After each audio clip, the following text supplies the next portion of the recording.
students were surprised to see Kai's dead serious face and determined expression. The ladies couldn't help but marvel at his speech, shouting at him with fanatical expressions. Impressed by his noble aspirations, sigh, he's already getting the women's attention, Aether thought, noting the reactions of the female students around him. Next, Leon said, my name is Leon Dragonheart. Though my family is very influential and rules the empire, I want to prove myself without their support. From the moment I was chosen by the arcane, I trained myself without my family's backing. I aim to become a sovereign through hard work and dedication, just like others who started with nothing but their 2 hands, OHH. Students opened their mouths in surprise to see a noble acting like a commoner. Others couldn't help but awe him, recognizing the sincerity in his words and his determination to stand on his own merits. And last, and finally, Talia said, I will become sovereign.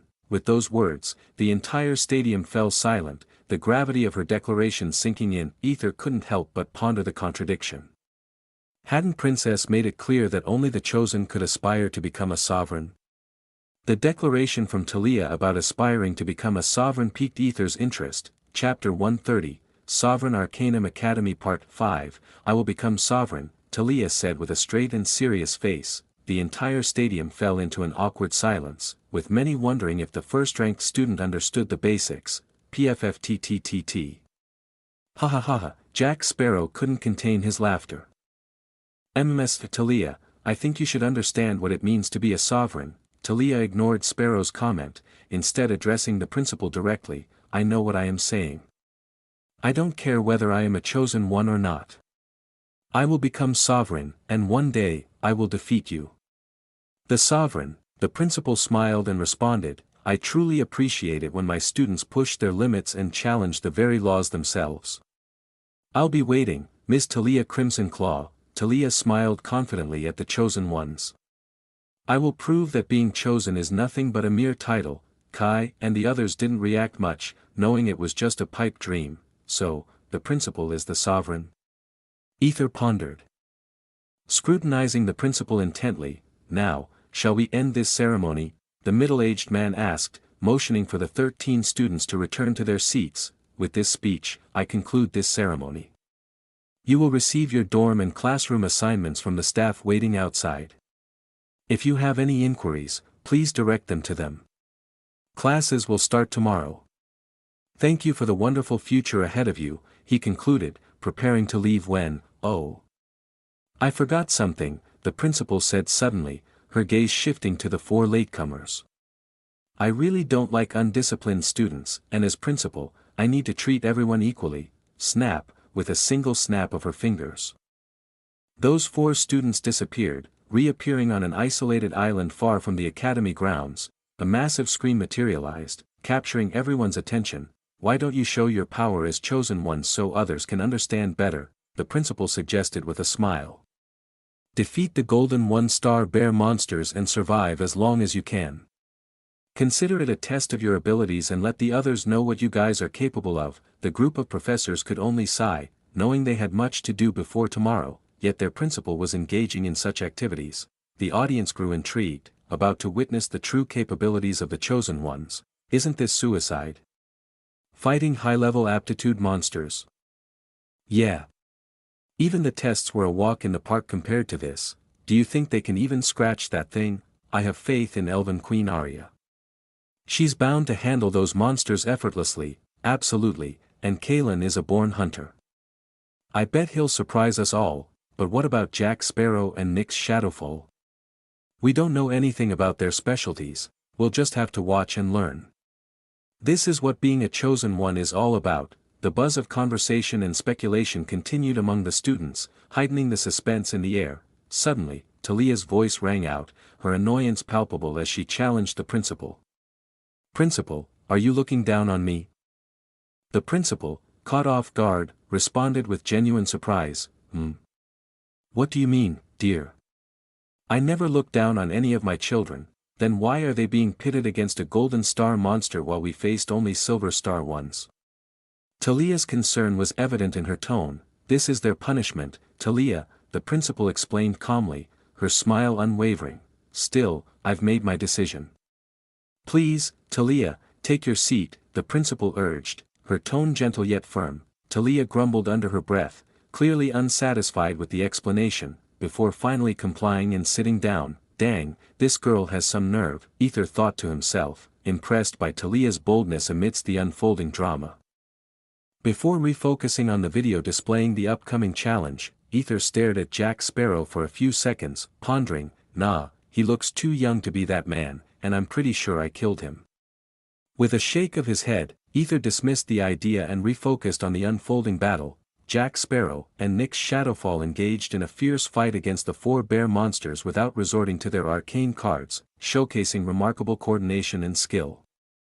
Meanwhile, Kaelin Darkfang and Arya Zephyr fought separately, seemingly disinterested in teaming up. The students watching couldn't help but be awestruck by the seamless teamwork displayed by Nyx and Sparrow. That's a perfect duo.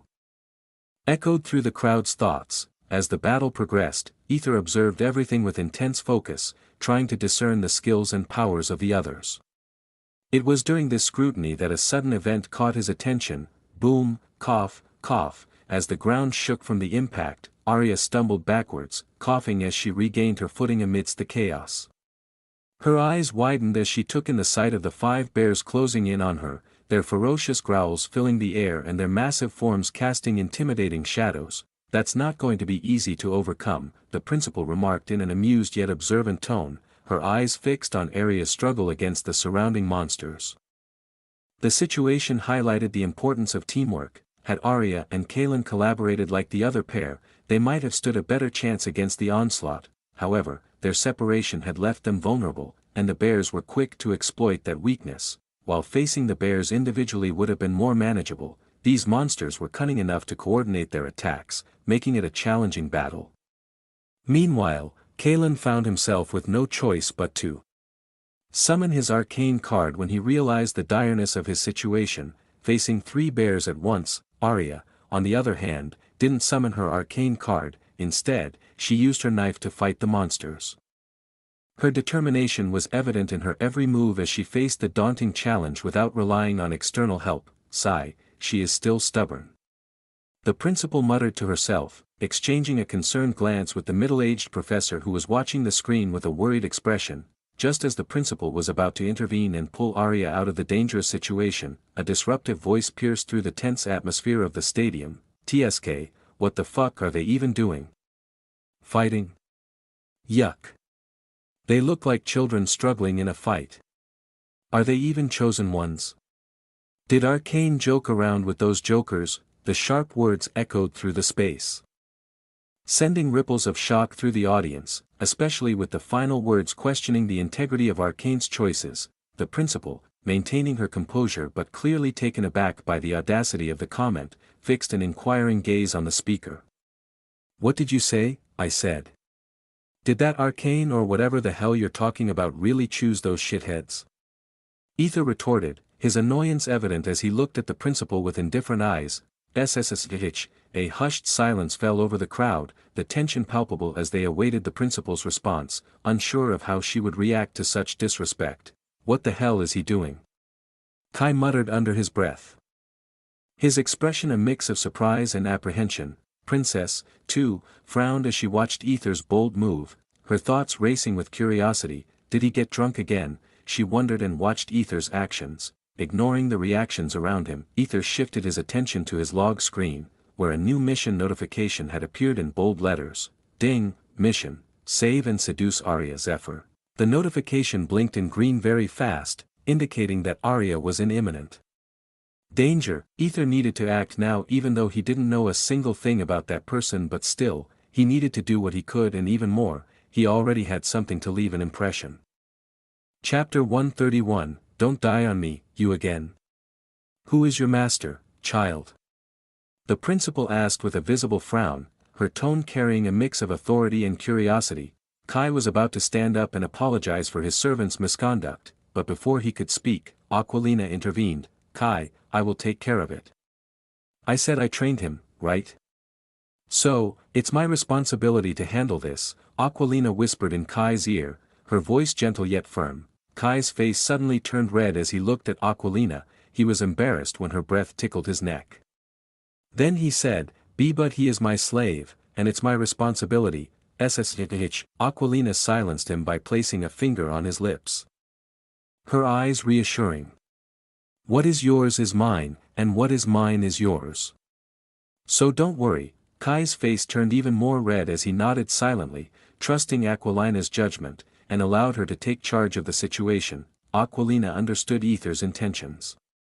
She herself wanted to push Aether into this because, seeing Aria's situation, helping her might earn Aether some favor. Additionally, Aquilina saw an opportunity to gain everyone's attention, which would align with her own plans. He is really up for the task.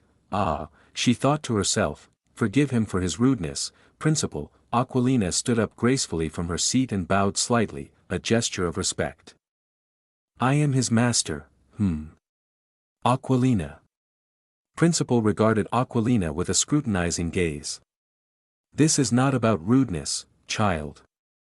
He clearly meant our arcane god, that's beyond mere rudeness. Aquilina remained composed, her expression unwavering as she replied, yes, Principal.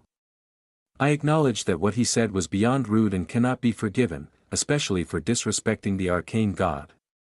However, in this situation. He is correct, Principal frowned. What do you mean? What I mean is that, look at them. Everyone knows that if they joined forces, they would definitely defeat the monster. Yet, they chose to act independently without considering what it means to be a chosen one. Aquilina explained, her words carrying a hint of disappointment. Chosen ones are not just about themselves, are they, Principal? Aquilina's question was both rhetorical and pointed. Well, I can't say you're wrong about that, Principal admitted, nodding in agreement. Still, it doesn't justify your servant's words against the arcane, though, rather than words, I would be happy if Principal punished my servant as well, Aquilina suggested, her tone diplomatic yet firm, indicating her willingness to accept responsibility. Aquilina then turned her gaze towards Aether, a playful smile on her lips as she proposed, due to the sullying of words about chosen ones, why don't you accept the punishment? Aether understood the underlying message in her words and the opportunity she presented. I gladly accept any punishment for you, Princess, Aether replied with a genuine smile, his demeanor respectful as he lowered his head in acknowledgement. The Principal, observing this unfold, couldn't help but think, Tisk, she's just like her annoying mother. She then remarked, I never punished a servant, more like any servant dares to say that. Snap, with a snap of her fingers, Aether disappeared and reappeared, in mid-air. Fuck. Aether's eyes widened as he realized he was falling from the sky. He clearly noticed before that others were teleported directly to the ground. You old hag. Aether shouted angrily as he plummeted. Crack, crack, the energy crackled around Principal's foot as she glanced at Aquilina and remarked, you really should train your servant, otherwise, who knows when he might disappear. Permanently, Aquilina was left speechless, thinking, that idiot. Nonetheless, she was also curious to see how Aether would handle the situation and attract everyone's attention. Aether screamed, not out of fear, but excitement. Why, that's one of my bucket list. He yelled joyfully, relishing the thrill of free-falling. The rush of air against his face and the mix of fear and excitement sent shivers of thrill down his spine, an experience he had not encountered until now. Watching this on the screen, the students couldn't help but smile, as if they were enjoying the spectacle along with Aether. As Aether looked down, he noticed 3 distinct impact points on the ground. The larger ones were Jack Sparrow and Nyx Shadowfall fighting around, while the 2 smaller ones must have been the other 2 latecomers, though he wasn't sure who it might be unless he got near them. Suddenly, Aether's foot let out small flames before his shoes burst, sending him hurtling down faster than he expected. Boom, oh why. Aether shouted. It took a few moments for him to get adjusted to the increased speed, and during that time, he quickly thought. Shit, I need words, otherwise, everyone will notice I am chantless. What word would be fitting? Yeah, let's go with that, /astro/. He channeled his energy swiftly into his hands, causing flames to appear and slow his descent as he hovered in the sky. Students watching were in awe at seeing a servant manipulate arcane energy with such precise accuracy. he's good at manipulating. They thought in unison. With a smirk, Aether flew towards the spot where a group of bears tried to attack a white-haired woman. Huff, huff, Arya panted heavily as she faced the 3 angry bears, her body already drained from the prolonged fight. Despite having dispatched 2 of the bears with just her knife, she knew she was reaching her limit. She couldn't help but wonder why the principal hadn't intervened yet. If this continued, she might truly be in danger of not just exhaustion, but serious injury or worse. Blood trickled from her mouth, a testament to the intensity of the battle. Just as she prepared to confront the remaining monster, SSSSSSHH, a distinct sound pierced the air, causing even the advancing bears to pause and look skyward. What they saw was a comet-like object hurtling towards them, its trajectory aimed directly at their location. Boom! As the deafening impact shook the ground, dust and debris filled the air. Amidst the chaos, Aether emerged, his landing less than graceful but effective nonetheless. Cough, cough, I think I need to work on my landing, Aether said as he patted his dress. As the dust settled, Aether looked around and saw no one. Where are you, Ms. Arya? Aether's voice echoed, but as he moved closer, another bout of coughing caught his attention. Cough, cough, peering down, Aether saw Ms. Arya. An elf lay unconscious below him and finally noticed he was standing on her stomach. Glancing beside her, he noticed the bodies of the 3 bears, smashed by the impact of his landing. Aether gazed intently at the blinking mission tab, feeling a sense of urgency building within him. Ms. Arya? Are you fine? Don't die on me. Aether's voice quivered with concern as he knelt beside the unconscious elf, gently checking her pulse. Relief washed over him when he confirmed that she was merely unconscious, not fatally injured. Sigh, I really thought I had killed her, Aether sighed, thinking he might have failed his own mission. His eyes then darted back to the mission tab, which was blinking even faster now. Something is definitely going to happen. Chapter 132, Something is wrong, Ms. Arya, are you feeling all right? Aether inquired with a tone of concern as he gently patted her cheek to rouse her from her stupor. Ah, Arya groaned softly, her eyelids fluttering as she struggled to regain consciousness. Slowly, she opened her eyes and found herself met with the curious gaze of a young boy. Who are you? She managed to croak out, her voice still heavy with sleepiness.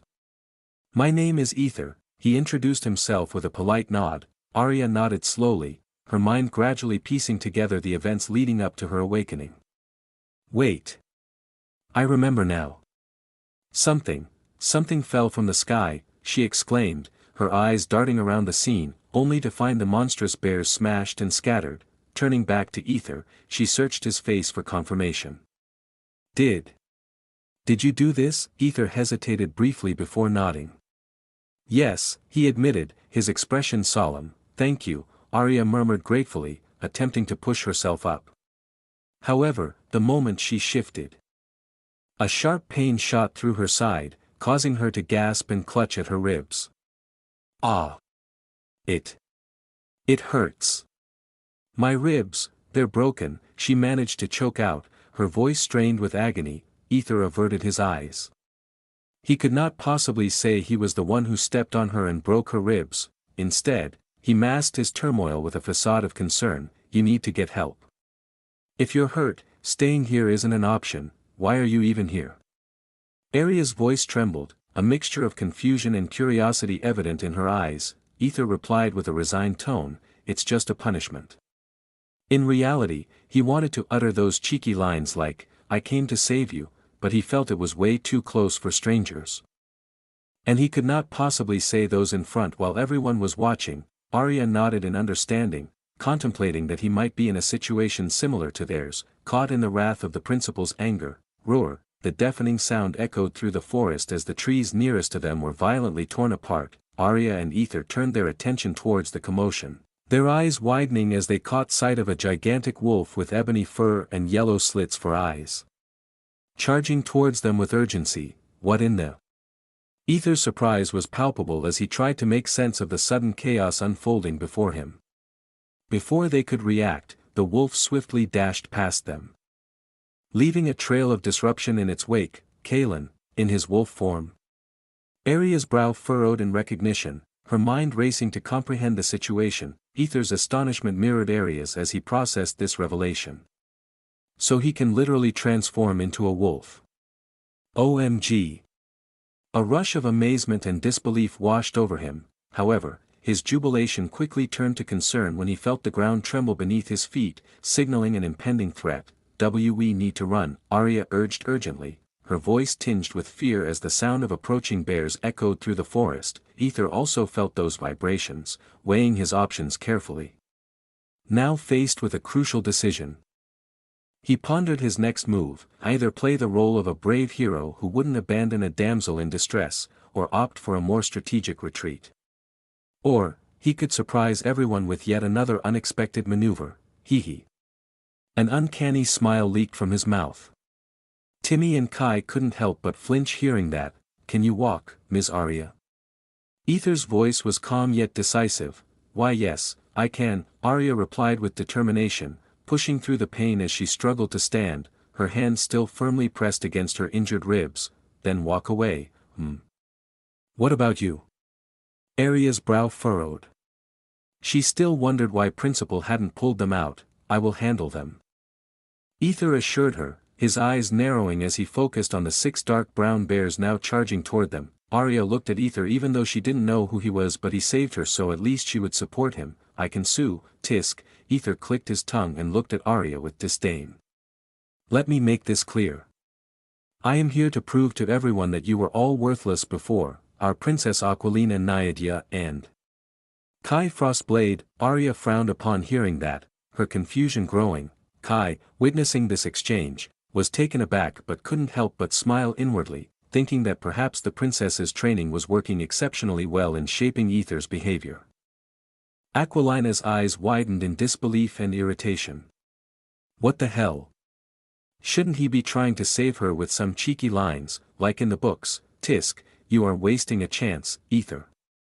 The princess thought with annoyance, her expectations clashing with Aether's unexpected approach. She thought Aria the Elven Queen would be under her, but it seems Aquilina needs to teach Aether more about seduction. However, beneath her irritation, her lips curled up. 300 affection. Aether smiled upon seeing Aquilina's reaction, his eyes gleaming with a mixture of determination and calculation. Yes. Aether's primary objective was to impress Aquilina rather than focus on Aria, whom he had just met.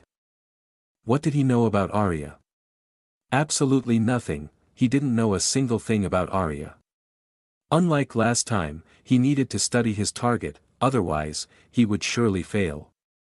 Thus, he had been waiting for a mission to know who his target was and then gain intel before making up his plan.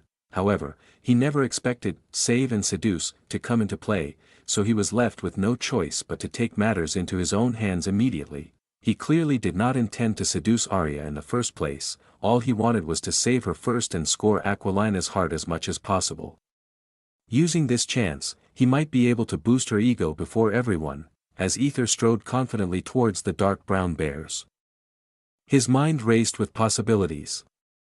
He knew he had the power to handle the situation, and most of all he needed to showcase his power before everyone. So, SSSH, blue flames flickered to life at his fingertips as he declared, behold the power of the servant of Princess Aquilina, 500 affection, /bang/ SSSH. The blue flame surged toward the group of bears, its intensity causing the bears to freeze in terror as they realized the impending danger. However, before they could react or scatter, WSSSH, the powerful shockwave swept through the area, leaving nothing but a trail of destruction in its wake. Aria and Kaelin, who peeked from the trees, who had been observing the events with cautious curiosity, couldn't help but be awestruck by Aether's display of power. I suppose this should do, Aether pondered as he glanced at the mission tab, noting that the mission was still active. TSK, that means, the monster isn't the primary challenge, Aether muttered to himself as he retrieved the golden crystals adorned with a single star. Meanwhile, the principal observed with a furrowed brow, a sense of concern growing within her. There's something off about that boy, just as she told me. Now you see, don't you? It's not about being chosen or not, it's about having the heart to act. Even a mountain will move just for you. Princess Aquilina, Aether stated confidently. His gaze on Arya wore expressions of surprise. Suddenly, 100 affection, 100 affection, 100 affection, 100 affection. It wasn't Arya who was giving these points. In fact, she hadn't shown any signs of neutral affection, let alone earning friendly points, anyway. These affection points were from the students who had heard Aether's heartfelt words. They were surprised to find themselves emotionally moved by the words of a servant. A hint of red hue appeared on Aquilina's cheeks when she felt Aether really being straight rather than Sundra. 500 affection, 500 affection. Aether grinned, seeing his work starting to pay off. He thought as he observed the sudden surge of affection points. Suddenly, ding, mission update, seduce Arya Zephyr. Aether noticed that the blinking had stopped. Is that all? Aether frowned, recalling that the blinking hadn't stopped even after dealing with the bears. What had changed now? Something must have shifted after the blast, Aether thought with a furrowed brow as he glanced at Arya. Within seconds, Aether and the others were transported back to the stadium. Jack Sparrow silently stared at Aether's back upon arrival on the stage. He looks different and feels different, he thought. Chapter 133, Love is pouring out like a broken dam. Take her to the infirmary, the principal ordered firmly as she meticulously inspected Arya's wounded body. The middle-aged professor stepped forward with a concerned expression, ready to offer support to Arya. However, she swiftly swatted his hand away, determined to make her own way to the infirmary without assistance. Aether, intrigued by the unfolding scene, observed the middle-aged professor, noting the distinct elvish features that hinted at a possible relation between them. Maybe they are related, he mused inwardly. I trust you all have learned a valuable lesson today and will bear in mind the importance of punctuality in the future. Now disperse, the principal stated solemnly, her tone carrying a weight of authority. A collective nod rippled through the group as they began dispersing, each taking away the lesson in their own way. As Jack Sparrow made his way off the stage, the principal approached him discreetly, her voice a low whisper carrying a hint of warning. Should you attempt such a stunt again in my presence, death will seem like a merciful wish. Jack, caught off guard, visibly flinched before hastily making his exit. What happened? Nyx asked when she saw Jack's amused expression. Jack simply smiled and replied, Sovereign is really something else. Meanwhile, the principal's keen eyes followed Aether's hurried departure as if he was scared of her due to his previous words. A mischievous thought forming in her mind, I'll address his behavior in due time, she mused to herself, casting a glance at the group of professors before instructing them, ensure everything is handled smoothly. With that, she gracefully exited the scene, leaving the responsibility in capable hands. Soon, students gathered their respective details and room keys from the attentive staff, proceeding on their separate paths with newfound insights from the day's events. Aether, burdened with both Aquilina's and Celine's luggage, gazed at them with a mix of curiosity and bewilderment. Is it appropriate for me to enter the girls' dorm? Aether questioned tentatively. His voice tinged with both curiosity and a hint of apprehension. Don't worry about it, come on in. We're just getting settled, so it's not a big deal, Aquilina reassured him as she confidently led the way into the dormitory. Noticing Aether's hesitation, Celine reached out and gently pulled him along. A few minutes ago, after boosting Aquilina's and Kai's ego with praises and admiration, it became apparent that Kai was not only satisfied but impressed with Aquilina's training of Aether. Without any further question or hesitation, Kai agreed to lend Aether as Aquilina's servant, albeit only in name for the time being. They completed the necessary paperwork, officially registering Aether as Aquilina's servant. Timmy, on the other hand, had initially desired to serve Celine, but due to Kai's need for an assistant, Timmy reluctantly agreed to take on that role. Thus, both Timmy and Aether were assigned to a servant dormitory. Celine, who had fervently pleaded with Kai not to allow Aether to become Aquilina's servant, fell silent when Aquilina intervened in their conversation, causing Celine to begrudgingly accept the arrangement, albeit with visible resentment in her eyes. Afterwards, Kai and Timmy departed for the boys' dormitory. Upon entering the girls' dormitory, Aether's nostrils tingled with a pleasant fragrance, prompting an internal exclamation, damn, that smells goo. Oh, no. Not again. Fuck. I am really turning into a pervert. Aether's eyes widened at this realization, marking the second time his mind had wandered into such territory. it seemed as though Aether's inner thoughts were bursting forth like a dam. He recognized the urgent need to increase his ethereal domain to gain better control over his impulses and mental privacy. "Hand me mine," Aquilina asked as she positioned herself before her spatial elevator, leading to her floor. More like floor for Arcane Queen, situated on the top floor, Aquilina retrieved her luggage from Aether and positioned herself on the circular platform adorned with a peculiar magic circle etched into the ground.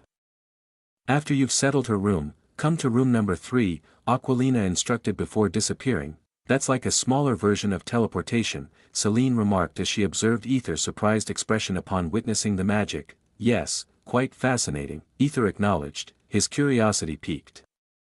Together, Celine and he stepped into the circle. Celine inputted the floor number, and in an instant, they vanished from one platform and reappeared on separate circular platforms. "Let's go."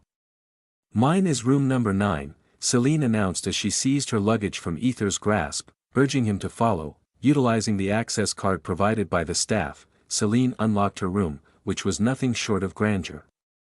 Resembling the accommodations in her own father's mansion, surveying the extravagant amenities, including a king-size bed, an attached bathroom, and a compact kitchen, like a 1 BHK apartment, Aether couldn't help but ponder, isn't this level of luxury excessive for a student?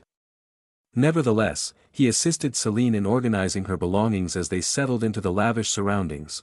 "We look like a couple." Celine screamed inwardly while Aether folded the clothes, and she arranged them in the wardrobe. "What's your rank, Madame Celine?" Aether suddenly asked, curious about the ranking system. He wondered why Celine, who always appeared studious, didn't score higher. Celine snapped out of her blushing thoughts and glanced at Aether but remained silent. Madame Celine." Aether called again, but Celine didn't respond. Aether speculated, maybe she didn't score as well as expected. However, "Cell, yes, call me Cell." Celine blurted out, her face turning bright red, 3000 affection. Oh dear, it seems she isn't holding back anymore, Aether thought. Despite being oblivious at times, even Aether couldn't miss the hints after glimpsing the memories of Aether, tiny bit.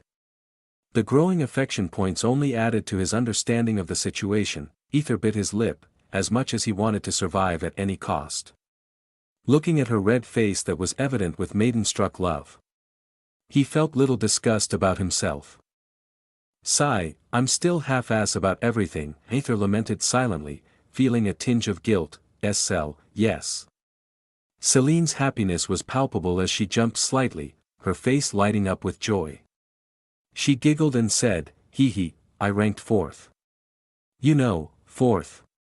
Just one below the top 3. It was so challenging. I almost lost my mind trying to remember everything from the written test. You have no idea how tough it was. I really hoped to secure 2nd or 3rd place, but others outperformed me, especially Liao.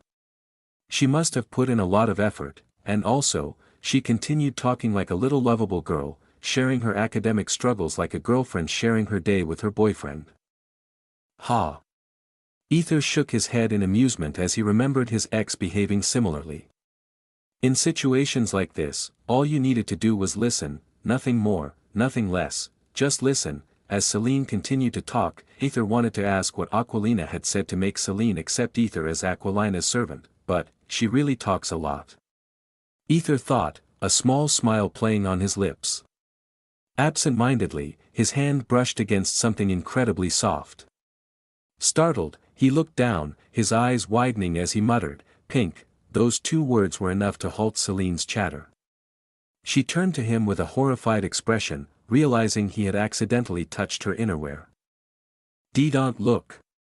Celine shouted, scrambling to retrieve her innerwear, only to trip over the luggage and, thud, she fell onto Aether, their faces almost touching, a moment of intense closeness enveloping them. Celine gazed into his soulful eyes, and Aether looked back into her wonderful blue eyes filled with love and tenderness. For a brief moment, they forgot to breathe, lost in the intensity of the moment. 4000 affection, why you know. I've been waiting for so long to hear my name from you, she whispered with a smile, her eyes shimmering with a hint of tears, her gaze drifted to his lips. Her head leaned in unconsciously. Chapter 134, Teenage Hormones. As their lips were about to touch, Aether turned his head slightly, causing Celine's lips to land softly on his cheek. Celine's eyes widened in surprise as she realized Aether had avoided the kiss. Tears welled up in her eyes. I am sorry. It must have felt disgusting. I am sorry, please, don't hate me, please, Celine stammered, trying to hold back her tears that were trying to break down. She had just realized that Aether might not remember their past or her promise to him. What she had done was nothing but one-sided feelings thrust upon a stranger. Drip, drip, wi. Celine mumbled, feeling her tears escaping involuntarily when she thought the word stranger. She never thought she would be a stranger to Aether. Aether was taken aback by her tears. It must be hard for her, he thought. He lifted his hand to wipe away her tears but stopped himself, realizing he wasn't. Aether, her love and tears were for Aether. Not Aether. He couldn't bring himself to utter words like, I'll take care of her in your place, because he understood the weight of love. To him, such words felt repulsive, especially to someone who genuinely loved Aether. This girl loved Aether, who was nothing more than a slave and a selfless boy. She loved him unconditionally. Not Aether, who was selfish and flawed. Aether couldn't allow himself to seduce a girl who was not even his target but also already in love with Aether. Not Aether. Her love was pure, unlike his, whose life was going to be filled with the manipulation and seduction of lots of women, driven by his mission and his fucked up life, though Aether believed Aether was similar to him. The truth was they were not the same. Aether and Aether were not the same. Aether was truly loved by someone who accepted him wholeheartedly without any care for his egoless part, unlike Aether, who had lots of errors in his damn body. Even so, even more, drip, when he saw her crying, something inside Aether cracked, as if a part of him was torn, reminiscent of the pain he felt when his ex broke up with him. Aether, why are you crying? Celine paused. Shocked when she saw tears well up in Aether's left eye and flowing down to his cheek, quickly composing herself, Celine took one of her clothes and gently wiped Aether's tears. Don't cry. I won't do it again. I am sorry. Aether stared at her, seeing her concern even though she was hurting herself. She really worried and cared only for Aether. Without realizing it, his hand reached out and caught hers. Looking into her surprised eyes, Aether spoke softly, I am not Aether. Celine's eyes softened with understanding. Yeah, I know you're not. She acknowledged that Aether without his past memories was not the same as Aether. Aether knew she misunderstood. But he couldn't find the words to correct her. But I do believe my Aether will return to me one day, Celine said with a strong and determined expression, as if she held unwavering faith in her love. Aether could only smile at her steadfast love. Aether chuckled softly, shaking his head in disbelief before leaning forward impulsively. Celine's eyes widened as she felt soft lips pressing against hers. Not only her but even Aether was shocked by his own actions. Both Aether and Celine were taken aback by the unexpected intimacy. 4,000 affection, 4,000 affection, 4,000 affection, 4,000 affection, 4,000 affection. For every second, Aether received 5 notifications, indicating the duration of their kiss. They remained locked in the moment for about 5 seconds before Aether gently pulled away. Both of their faces flushed bright red. The room was filled with the sound of their racing hearts, each beat echoing louder than ever. I am leaving, Aether said urgently, his heart racing as he hurriedly exited her room. Overwhelmed by the intensity of their brief moment, it took a few moments for Celine to come back to reality, her hand subconsciously touching her lips, still feeling the warmth from their kiss. Wahaha. Incoherent sounds escaped her lips as she jumped onto the bed, burying her face under the pillow in embarrassment. She couldn't help but feel shocked by how Aether's kiss caught her off guard, her face, neck, and even ears turning red and hot as embarrassment flooded her. Pervert. She mumbled under her breath, her mind filled with the memory of his smile and the unexpected kiss, though she started it still. HMMFFFFFF. Celine covered her face tightly with her hands, her legs kicking the bed in a mix of flustered emotions and disbelief at what had just transpired. Meanwhile, outside Celine's room, huff huff huff, Aether panted heavily, trying to catch his breath as he crouched by Celine's door. He was in a squatting position while hiding his red face. Did I really kiss a teenage girl? Aether's expression was one of horror and confusion. He was certain he hadn't intended for it to happen, yet the moment had unfolded beyond his control.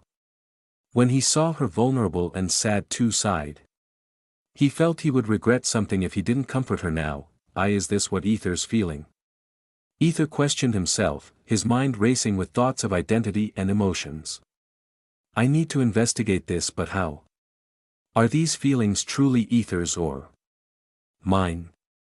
Aether shook his head, convinced that he couldn't have feelings for anyone, yet his heart raced uncontrollably. Like he did a marathon. Excuse me. Suddenly, a voice snapped him out of his thoughts. Aether, still crouched down, finally looked up and saw an ash-haired girl staring at him intently. Ashara Nightfire. Aether mumbled in surprise, oh. You know me? Ashara's expression shifted to surprise. Why yeah, Aether replied, wondering why this girl was speaking to him. I'm really famous now, Ashara whispered with happiness, her gaze lingering on Aether with even more intensity. Is something wrong? Aether asked, a flicker of doubt in his voice, as he felt Ashara's gaze roam all over his body, making him feel exposed as if he were standing there naked. Your face is red, why? Ashara's tone was filled with genuine curiosity, her eyes studying his flushed complexion. Red? Am I really blushing? Fuck. Aether's mind raced with embarrassment and frustration before he tried to regain his composure. Sniff, sniff, Ashara suddenly sniffed the air, her head tilting with even more curiosity as she probed further. You are discharging mating hormones. Why? Hearing Ashara's observation, Aether's face turned blank. Mating. His eyes instinctively dropping down to where Ashara was looking, and, fuck. Aether's exclamation echoed in the corridor as he realized the embarrassing situation he was in, a slight bulge in his pants causing him intense embarrassment. Hikkk. Ashara was visibly taken aback by Aether's outburst, her surprise evident on her face as she took a step back, unsure of what had just transpired. What's with the noise? Another voice cut through the tension. And Aether's eyes widened in recognition. Without a word, he turned on his heel and dashed towards the spatial elevator, disappearing from view in a flash. Is that Aether? Leah frowned in confusion as she noticed Aether's sudden departure, and then she glanced at Ashara, who was still looking puzzled. Ashara didn't respond to Leah. With a shrug, Ashara decided to let the moment pass and retreated back to her room. What in the world just happened? Leah couldn't help but wonder, her mind buzzing with questions. She then turned her attention to Celine's room, where she planned to catch up with her friend after that fateful day. Chapter 135, riz her with compliments. Sigh, what happened now? Aquilina asked, looking at Aether, who was blankly helping her arrange her clothes and other belongings.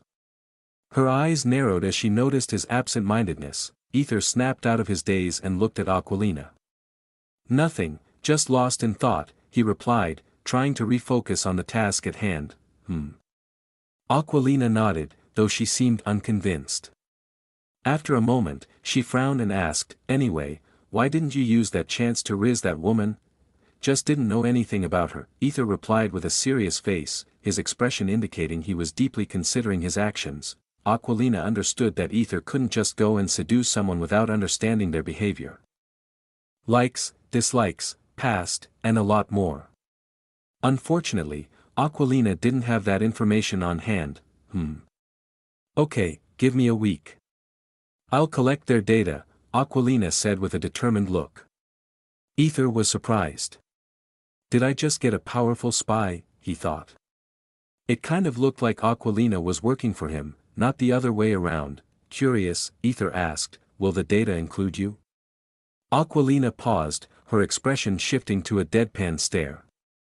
You are really pushing your luck. I am sorry, Aether apologized, but inwardly, he couldn't help but smirk. 300 affection, I think she's kind of a tsundere, Aether thought but shrugged. He looked through the clothes, checking for any underwear, hoping to create an accident like before. But, she is really clever, he thought, noting that the underwear was already arranged before he came into her room. Anyhow, from tomorrow onwards you will be working as my attendant, Aquilina stated, reminding him of his tasks and responsibilities with a serious tone. Aether nodded in understanding. He took a deep breath, preparing himself for the days ahead.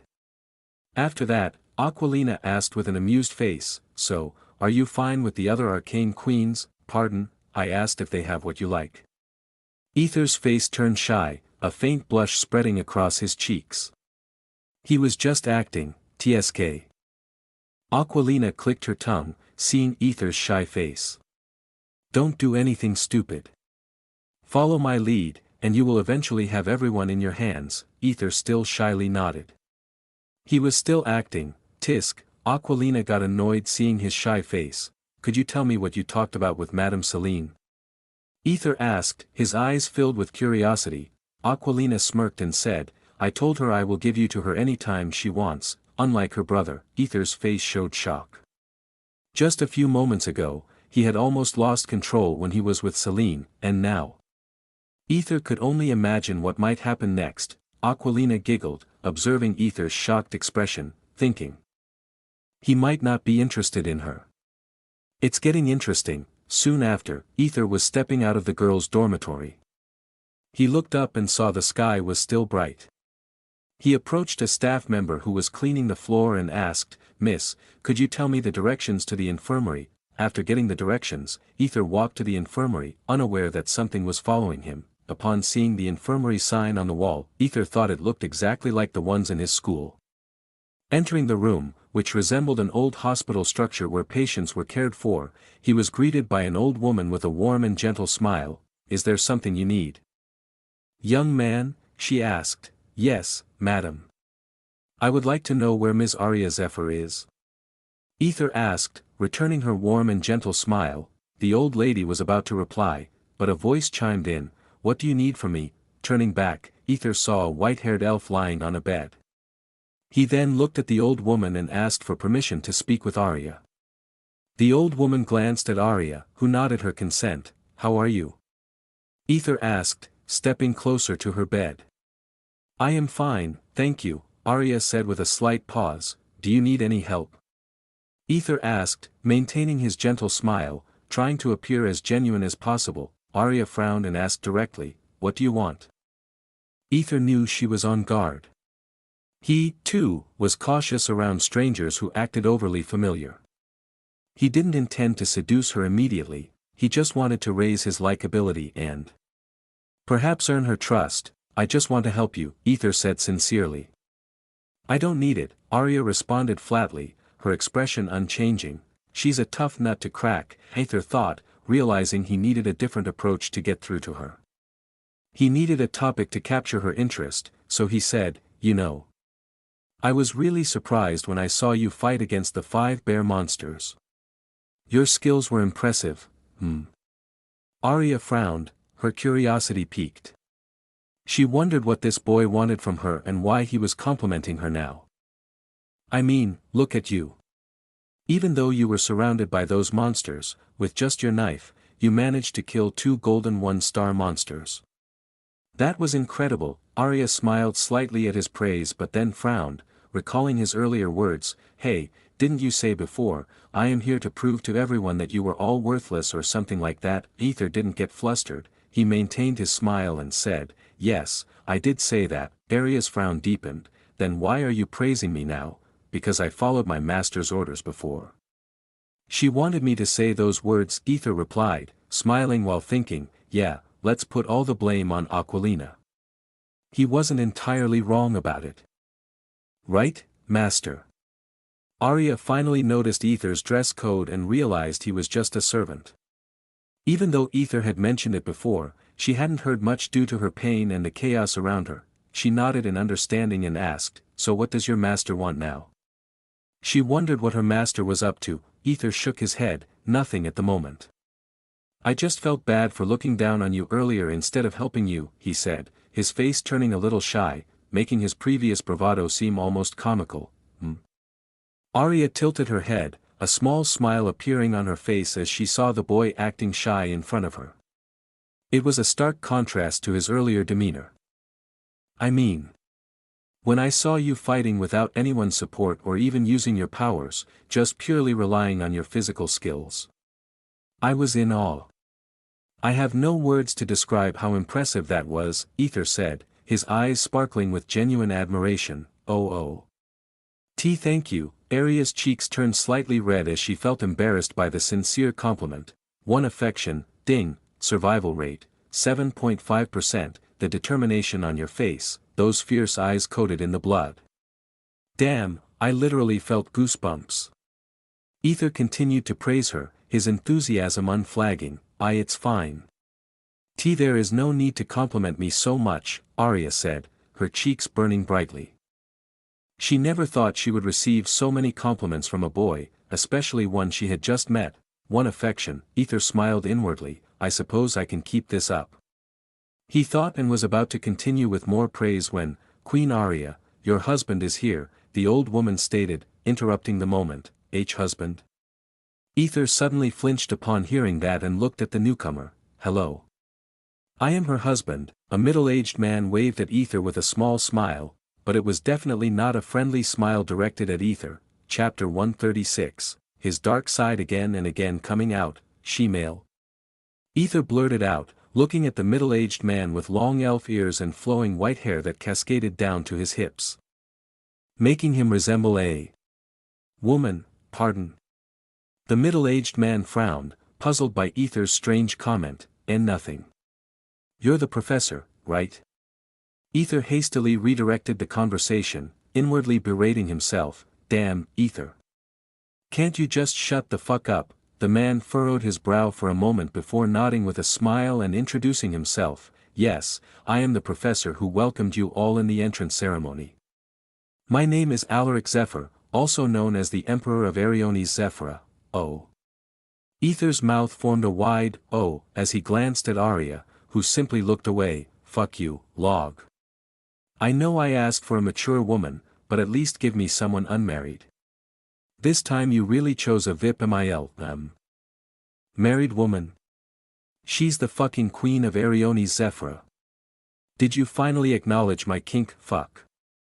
What am I even thinking? His inner turmoil raged on. Alaric frowned at Aether's behavior even though he introduced himself already. Where are your manners? Pardon. Oh.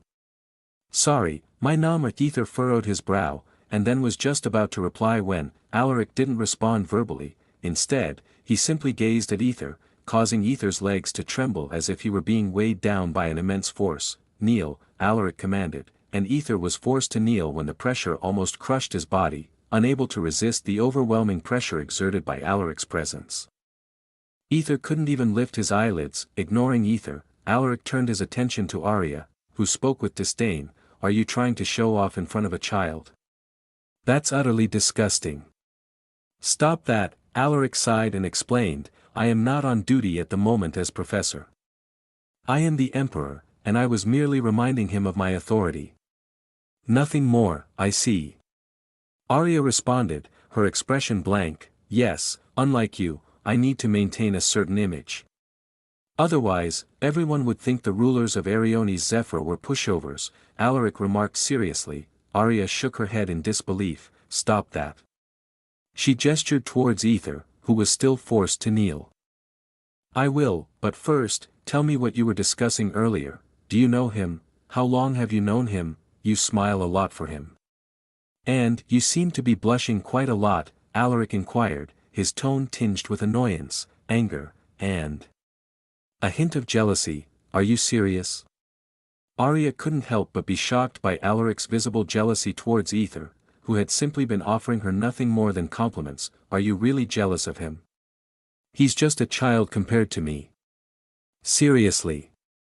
Aria's disgust was evident as she lifted herself from the bed, preparing to assist Aether to stand up. Arcane, a sudden flash of light filled the room, followed by a deafening sound.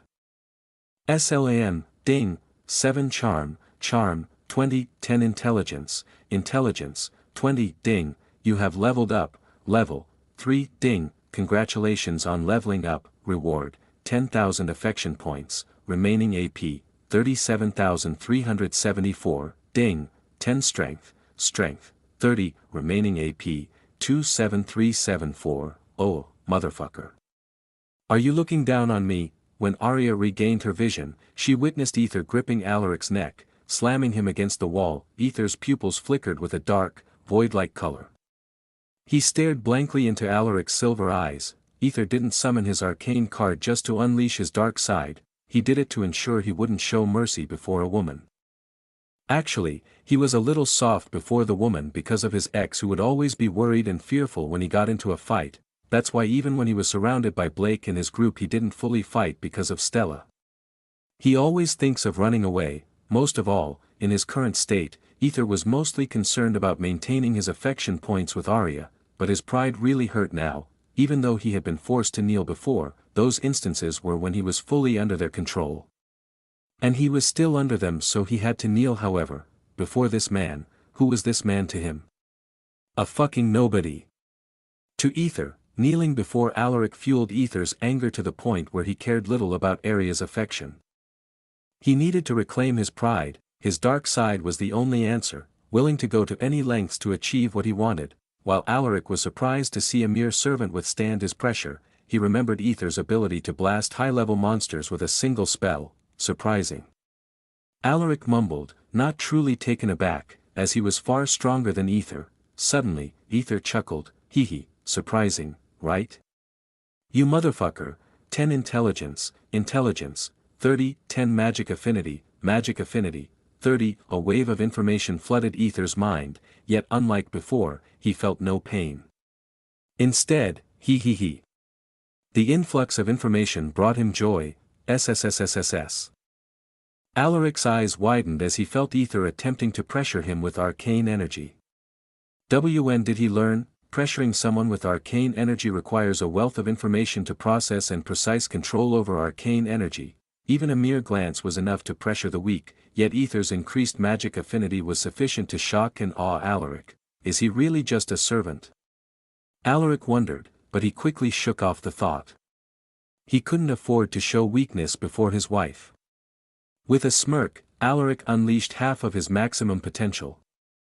No, more like he was tried to do, but, I will call the principal, the old woman, who was simply sipping her tea, stated without any sense of urgency or worry.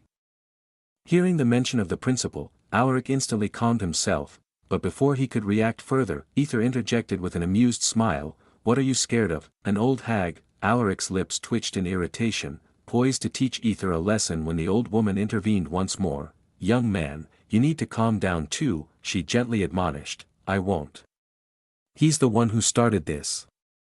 Aether protested adamantly. With a resigned sigh, the old woman turned to Aether and addressed him, won't you do this for an old lady like me? Aether was momentarily startled before his expression returned to normal as well and his eyes returned normal. I'll let this slide this one time.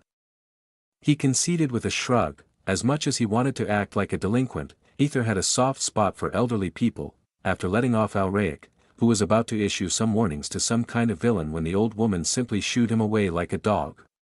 Alaric's face turned furious with an annoyed expression. He left. Once he had left, Arya apologized, I'm sorry. It all happened because of me. She hoped Aether would understand her circumstances and let the matter slide. However, he wasn't about to miss this opportunity to score some points. No, I won't unless you give me a kiss, Aether stated boldly, then blinked in surprise at his own words. Puff, cough, cough. The old woman sputtered. Choking on her tea, Arya also looked at Aether with a perplexed expression. What did I just say? Aether wondered, but then he was surprised to hear a notification chime. Ding, 10 affection, survival rate, 8.5%. Chapter 137, Arya is easy woman, puff. Ha ha ha. Arya laughed heartily, her eyes sparkling with genuine amusement as she looked at Aether. You've got some guts, kid. No, I'm serious, Aether replied, his expression unwavering. Ever since his survival rate had increased, he realized he needed to be straightforward with her, abandoning any passive or indirect approaches. Arya's laughter faded, and she frowned for a moment before shaking her head. her face clouding with a hint of sadness. I'm happy you're asking for a kiss from an old lady like me, old lady. Aether echoed, his brow furrowing. He scrutinized her from head to toe. There's no way she's an old lady. Damn, she doesn't even look like a mature woman. She just looks like a girl in her 20s, he thought incredulously, noticing Aether's intense gaze. Arya smiled gently. I might not look old, but I am actually quite old, you know, she said, rising gracefully from the bed and smoothing out her dress. How old are you exactly? Aether's curiosity was piqued even further. Don't you know it's rude to ask a woman's age? Arya teased, picking up a piece of luggage that was sitting near her bed. She cast a playful glance at him, but there was a seriousness beneath her words. Before Aether could respond, an elderly woman, who had been silently observing their exchange, chimed in, young man, she may look youthful, but she's far older than I am. Aether's eyes widened in disbelief, his mind reeling with the information. Arya's cheeks flushed with embarrassment as she scolded the older woman. Seriously, how can you say that to him? She then glanced at Aether, who was still staring at her in shock, his mouth slightly agape, now visibly irritated. Arya snapped, why are you acting as if you've just heard something beyond imagination, If I say that was really beyond imagination, would you believe it? Aether asked, still in shock, his voice almost trembling. How was he supposed to react to this revelation? He glanced between the elderly woman, who clearly appeared to be in her 80s, and Arya, who looked no older than her early 20s. And yet, the elderly woman claimed Arya was older than her. Arya's expression soured slightly. Noticing this, Aether hurriedly added, and no, don't get me wrong. I just thought you were around 20 years old, so, you know. He awkwardly scratched his head, hoping to diffuse the tension that had settled between them. Hearing that, Arya's displeased expression softened into one of amusement as she mumbled, 20, ah, tisk. The old woman suddenly clicked her tongue, shooing them away from her territory. I suppose no matter who it is, women surely hate mentioning their age. Aether thought. Glancing at the door the old woman had just slammed, Aether then turned his attention to Arya, who was walking away without responding to him. Hey. Aether hurried to catch up with her. You left without saying anything, What do I need to say to you? Arya asked, genuine curiosity in her voice. She was truly intrigued by this child, knowing full well what he was referring to. Aether glanced around nervously before awkwardly saying, kiss? Arya's face lit up with amusement as she asked, you really are asking for it? Even though I'm old and married, You're married too? Aether's expression grew even more shocked. Tsk, don't act like you don't know. Arya said with a smirk. She found his playful attitude endearing, not really minding her status. I really don't know.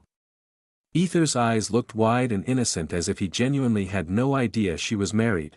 Veins popped on Arya's forehead as she grabbed Aether's ear and pinched it, saying, you surely are a naughty brat. Ouch, ouch, ouch. Aether winced in pain.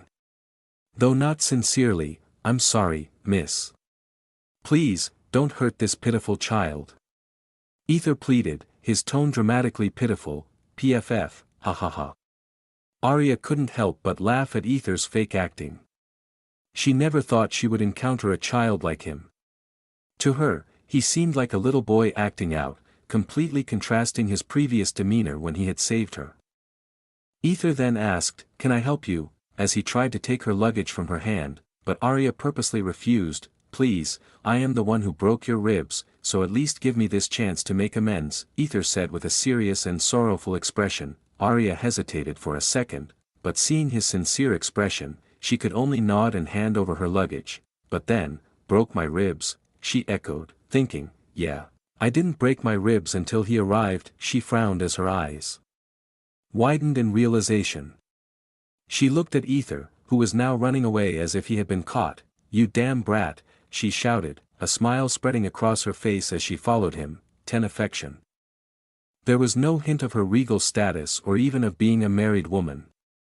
All Aether saw was a straightforward child who loved to be praised by others. I am sorry, Ouch, Aether said with pitiful eyes as Arya pinched his ear like she was punishing a child. Seeing his genuine discomfort, Arya nodded and released him, noticing the odd looks from passers-by. She didn't want to cause Aether any more trouble, so she let him go. Some even started murmuring themselves. If her husband were to hear that. She could only think what might happen to Aether. As they walked in silence, Aether couldn't think of anything else to say, so he decided to ask, "Why did the monsters only target you?" It wasn't just for the sake of conversation.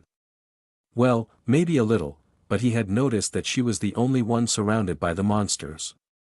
More importantly, the Wolfman had led those creatures directly to her. It was clear her life had been in danger before, but his mission suddenly changed, suggesting the trouble had passed. Although he doubted the Wolfman had done it deliberately, the Wolfman was also severely injured. Suddenly, Arya's face darkened. She hadn't realized it during the fight, but when Aether had smashed those monsters, she had seen faint threads wrapped around their bodies like puppets. She wasn't sure who was behind it, but Kaelin was the first to come to mind since he had brought those monsters towards her when she was hurt. However, she didn't rule out the possibility of the other two having a hand in it. "Ms. Arya?" Aether called, noticing her prolonged silence. Yes. "I don't know, but all I can say is that being the Arcane Queen is surely the worst thing," Arya said, her face gloomy. Aether didn't respond, sensing her distress. As they reached the girls' dormitory, Arya said she could handle it from there, but Aether refused and entered the dorm as if he owned the place. When they arrived at the top floor using the spatial elevator, they were suddenly confronted. "What are you doing?" Aether flinched when he saw Aquilina glaring at him with a mix of fury and doubt. Arya also flinched. Seeing Aquilina face to face for the first time, "Well, I am." Aether tried to explain, but his words faltered. "Shit, my luck is really bad," he thought. Aquilina glanced at Aether's hand, which was holding Arya's luggage. No words were needed as she, slap, chapter 138, Aquilina is a villainess, slap. That slap was enough to make Aether fall to the ground, his head spinning from the impact. It took a second for Arya to react.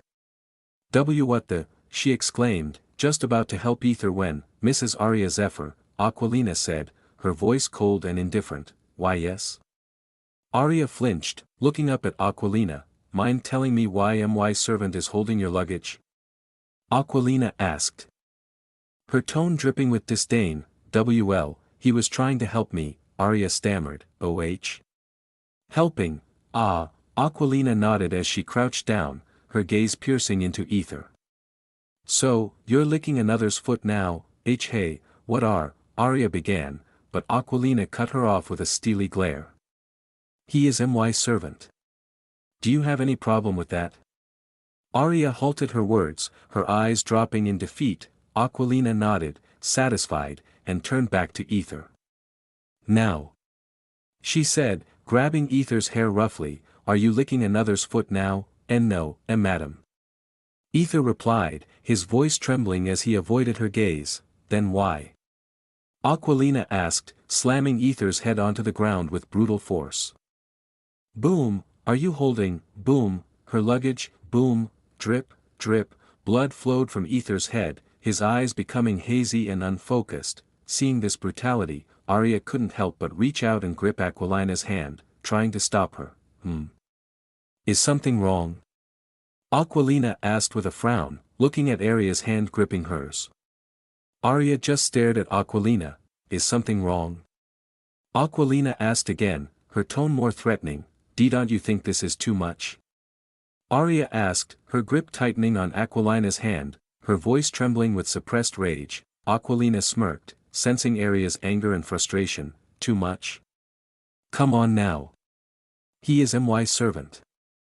I can do whatever I want, I can even kill him. He belongs to me, you got it? Arya clenched her jaw, her anger boiling over. She wanted to say something to stop this madness, but she knew she was in no position to challenge Aquilina. She glanced at Aether, who was still smiling faintly despite the blood streaming down his face. It only angered her more. Just a few moments ago, they had been talking and laughing, and now, Arya sighed deeply, releasing Aquilina's hand. She looked at Aquilina with an indifferent face, masking her turmoil. You act like a child whose toy was stolen, what? Aquilina frowned, her eyes narrowing as she let go of Aether and stood up to glare at Arya. What did you just say? Arya met her glare, her voice steady despite the tension. I said, you act like a spoiled child whose toy was taken away. It's pathetic. Aquilina stared blankly at Arya, then looked up and down before smirking and said, I suppose, for an old hag like you. I might seem like a child. Veins popped on Arya's forehead, the tension escalating as if they were about to fight. However, Aquilina suddenly stepped back. I don't have time to play with you, she said, walking towards the spatial elevator. Before disappearing, she commanded, come with me, Aether. You understood? Aether nodded. Arya immediately helped Aether to stand up and tried to wipe his forehead. But he protested, I am fine, Ms. Arya. He was about to follow Aquilina, but Arya caught his hand. You are bleeding. You need to go to the infirmary, now, Arya insisted, trying to guide him there. I am sorry, Ms. Arya, but Madame Aquilina will punish me again if I don't go now, Aether said with a gloomy smile. Arya's face turned sad. Just by looking at Aether's face, she could see how much he was enduring. She couldn't help but think of how he had grabbed her husband's neck without hesitation. She felt like Aether was chained lion. At least let me wipe the blood, she said. This time, Aether let her. Her hands trembled a bit as she wiped the blood from his forehead. She must be a soft person. Aether thought. Thank you, Aether said with a gentle and grateful smile before following Aquilina. Arya stared at the spot where Aether had disappeared before looking at the blood-stained handkerchief in her hand. Her mind turned hazy before she shook her head, saying, This is just normal, trying to convince herself. She took her luggage and entered her room, though she glanced at the spatial elevator one last time. 100 affection, infirmary, OUCH. Aether shouted as the old lady in the infirmary treated his wounds, her hands steady and experienced. See, can't you just use a healing potion? The old lady replied while plastering his forehead. Young man, this wound will heal easily. There's no need for a healing potion, even so. Aether grumbled, believe me. Healing potions are not as simple as you think. They have side effects, like stunting your growth if you use them too often, and they can even cause mental fatigue. In simple terms, they can do more harm than good. For wounds like this, you just need normal treatment, the old lady said with a warm smile. Aether sighed, and then his eyes fell on Aquilina, who was standing beside them. Off you go, the old lady said after finishing, then turned to Aquilina. I believe you said he fell down the stairs, right? Yes, Aquilina nodded. The old lady noted it in her records and looked at Aquilina with a stern face. This is the last time, right? Having worked in the infirmary for almost a decade, the old lady knew the nature of these wounds. She didn't want to press the issue on their first day, so she issued a warning to Aquilina, making her expectations clear. Aquilina nodded curtly and left the infirmary, with Aether following behind her. He turned back to thank the old lady before exiting. As they left, the old lady stared at the door for a moment, then looked down at the datasheet about Aether. Aether, she mumbled, lost in thought. Outside the infirmary corridor, Princess, you really are good at acting.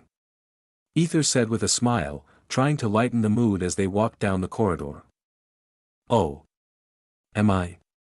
Aquilina replied with a smirk, her eyes gleaming with amusement. Yes, I really thought you were angry. You know, the slap didn't even hurt me in the first place, Aether said, still shocked by the recent events. He had genuinely believed she was furious when she caught him with Arya, but her quick thinking to make him look pitiful in front of Arya and cast herself as the villain was truly impressive. Well, I was also surprised when you came with Arya.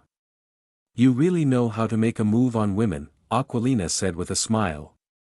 She had only been out to see the layout of the academy for her future plans. When she stumbled upon Aether with Arya, she couldn't miss the opportunity and instantly took the villain route. Even though you are a villain, Aether said those words unconsciously, his thoughts slipping out before he could stop them. Aquilina flinched, her eyes narrowing as she glared at Aether. What did you say? And nothing. Aether waved his hands in defense. Aquilina's gaze softened slightly as she looked at Aether's forehead where the plaster was placed. Does that hurt? Well. Yeah, Aether nodded. Even though Aquilina had been acting, she had really slammed him against the wall, and the force of her slap, though controlled, had still left a mark. Aquilina hesitated, glancing at Aether. Yes? Aether asked, curiosity piqued by her uncharacteristic pause. Yes. Nothing, Aquilina simply shrugged, then quickened her pace, her demeanor closing off again. Aether tilted his head in confusion, a slight frown forming on his face. However, a notification popped up in his mind, 400 affection. Aether could only smile inwardly and shook his head, thinking, typical Tsundra. After their exchange, Aquilina and Aether spent the remainder of the day exploring the academy, making mental notes of its layout and significant landmarks. Aether found the architecture impressive, a blend of old-world charm and modern facilities. As the sky darkened, signaling the end of their tour, Aquilina returned to her dormitory while Aether finally stood before the servants' dorm. Not bad, Aether muttered as he entered the building. It wasn't as fancy as the main dormitories, but it was far better than what he had rented in his previous life. The common areas were clean, and the atmosphere was surprisingly welcoming. Finding his room, number 28, Aether entered and smiled. Good, he said, looking around. It was a typical dorm room, much like the ones he had seen in his past life. A single room with a bunk bed and an attached bathroom. I guess I'm not alone then, Aether mumbled when he saw the bunk bed. He wanted to take the lower bunk but decided to wait for his roommate to arrive and let them choose first. He had no luggage, just the spare clothes offered by the academy for servants. He inspected the room, noting its simplicity but appreciating the comfort it offered. SSSSS, a small sound drew his attention, and Snowflake, his pet, peeked out from his pocket, her tiny face filled with concern. When Aquilina had slapped him, Snowflake had almost burst out if not for Aether holding her down. I'm really fine, you know, Aether reassured her, though Snowflake's worried eyes told him she wasn't convinced. SSSSS, 1000 affection, Snowflake kissed his forehead, showing her deep concern for him. The gesture touched Aether, bringing a warm smile to his face. Haha. Aether laughed softly, feeling grateful for her affection. But then, you tamed a monster. SHIT, both Aether and Snowflake were startled by the sudden voice behind them. Chapter 139, Register it. Aether looked at the boy, who had light brown hair and striking purple eyes. His expression was flat as he tried to hide Snowflake, his pet, Empress's maid. Aether said, voice flat and accusatory. The boy flinched and stammered, What are you talking about? Empress's maid? Who? Me? Of course not, I am not that revered, famous Marisandra Naiadia's maid. Aether wore an expression of, you cannot be more obvious than this. The boy's face flushed even more as he continued, believe me. I am not, yeah. I believe you, Mr. Empress's maid, so no need to worry. Aether replied nonchalantly, sigh, I guess the cat's out of the bag, the boy said. In an instant, he transformed into a woman. Aether watched, slightly impressed at how quickly the disguise was shed and a maid's uniform appeared in place of the boy's attire. She is really good at changing clothes, Aether thought, observing the Empress's maid, who now stood before him in a perfectly arranged uniform. How did you find out? She asked, clearly baffled. She had been sure her disguise was flawless. It's just your eyes, Aether said, maintaining his nonchalant tone. My eyes? The maid frowned. Yes, Aether confirmed, the maid frowned even more. It's not like I am the only one who has perp. Each eye is unique and different, and I can literally remember details, Aether said with a proud smile. Come to think of it, Stella and her sister also had the same eyes. Maybe they were blood-related, he thought but shrugged. So, you remember my eyes? The maid asked. Yes, 10 affection. Aether blinked, momentarily taken aback by the unexpected affection from the maid, before regaining his composure.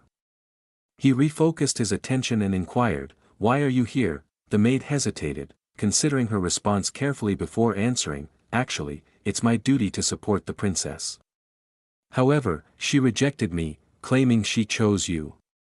Anger flickered in her eyes, betraying her frustration at the princess's decision. Those flames could literally burn me to death, Aether thought, feeling the intensity of her gaze. Undeterred, the maid continued, but I cannot leave the princess in the hands of a womanizer. So I registered as Celine's servant, I see. Aether nodded, though he wondered about the womanizer part. However, Aether's curiosity was piqued, prompting him to question, then why are you disguising yourself? He wondered why she was disguising herself if she registered as a servant. Suddenly, the maid flinched and averted her gaze from Aether as she stammered, I was kind of, you know. Aether took slow steps forward, closing the distance between them. The maid froze in place, her cheeks flushing slightly as she leaned back instinctively. When Aether reached her, he stared at her intently, as if trying to peer into her soul. The maid's heart raced, her breath catching in her throat. She never expected Aether to be so bold, especially when they were alone. Then, to her surprise, Aether placed a hand on her shoulder, causing her to startle. "Wait.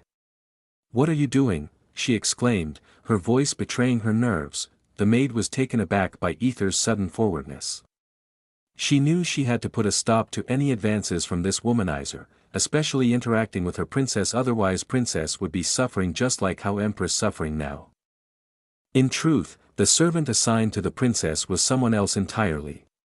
It was the Empress who had tasked her with safeguarding her daughter while gathering information about Aether. The maid remembered it all too clearly. Whenever the Empress blush, she immediately breaks everything surrounding her. The palace became the most chaotic place, and it was all due to this man. This man is really dangerous, she concluded, her thoughts swirling with apprehension.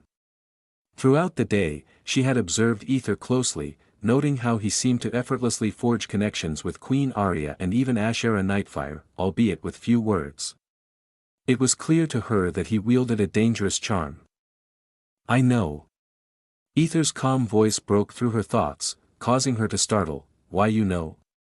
The maid flinched, taken aback by Aether's awareness. Yes. Aether confirmed, his expression serene. The maid sighed inwardly, resigning herself to the fact that Aether wasn't that dumb. What the hell did you do to the Emperor? Cosplaying. I won't judge, Aether interrupted, his words catching her off guard. See, cosplaying? The maid's expression twisted into one of disbelief. Yeah, don't worry. You can dress however you want. I won't judge you. Aether reassured her with a placid smile. Tisk, the maid clicked her tongue in annoyance, her frustration mounting. You are the first idiot I've ever seen in my life. What? Aether was taken aback by her sudden hostility. He had only been trying to offer his support, yet it seemed to have backfired. Anyhow, tell me about that snake you have, the maid asked as she changed the topic. What are you talking about? Aether attempted to play dumb. Sigh. Did you register at the academy? She pressed on, disregarding his attempts to evade the topic. Register? Do I need to do that? Aether feigned surprise, hoping to deflect her inquiries. The maid sighed, her patience wearing thin, as she explained that any tamed beasts were required to be registered in the academy's records. Failure to do so would result in punishment for the owner. I see. Aether nodded in understanding. I suppose no more hiding it, but then he hesitated before asking, could you keep quiet about this? He dreaded the thought of others finding out, especially considering Kai's potential interest in Snowflake. The maid shook her head firmly. No, I cannot do that. It would be a problem if others found out. I suspect the principal may already be aware. You really need to register, otherwise it could cause trouble for Princess Aquilina. A sour expression crossed Aether's face as he contemplated his options. What should I do now, he wondered, feeling uncertain. He resolved to consult Aquilina about the matter, despite his concerns that she might try to take Snowflake away from him. I will be at the top, the maid declared, signaling her intention to retire for the day after a long day of following him.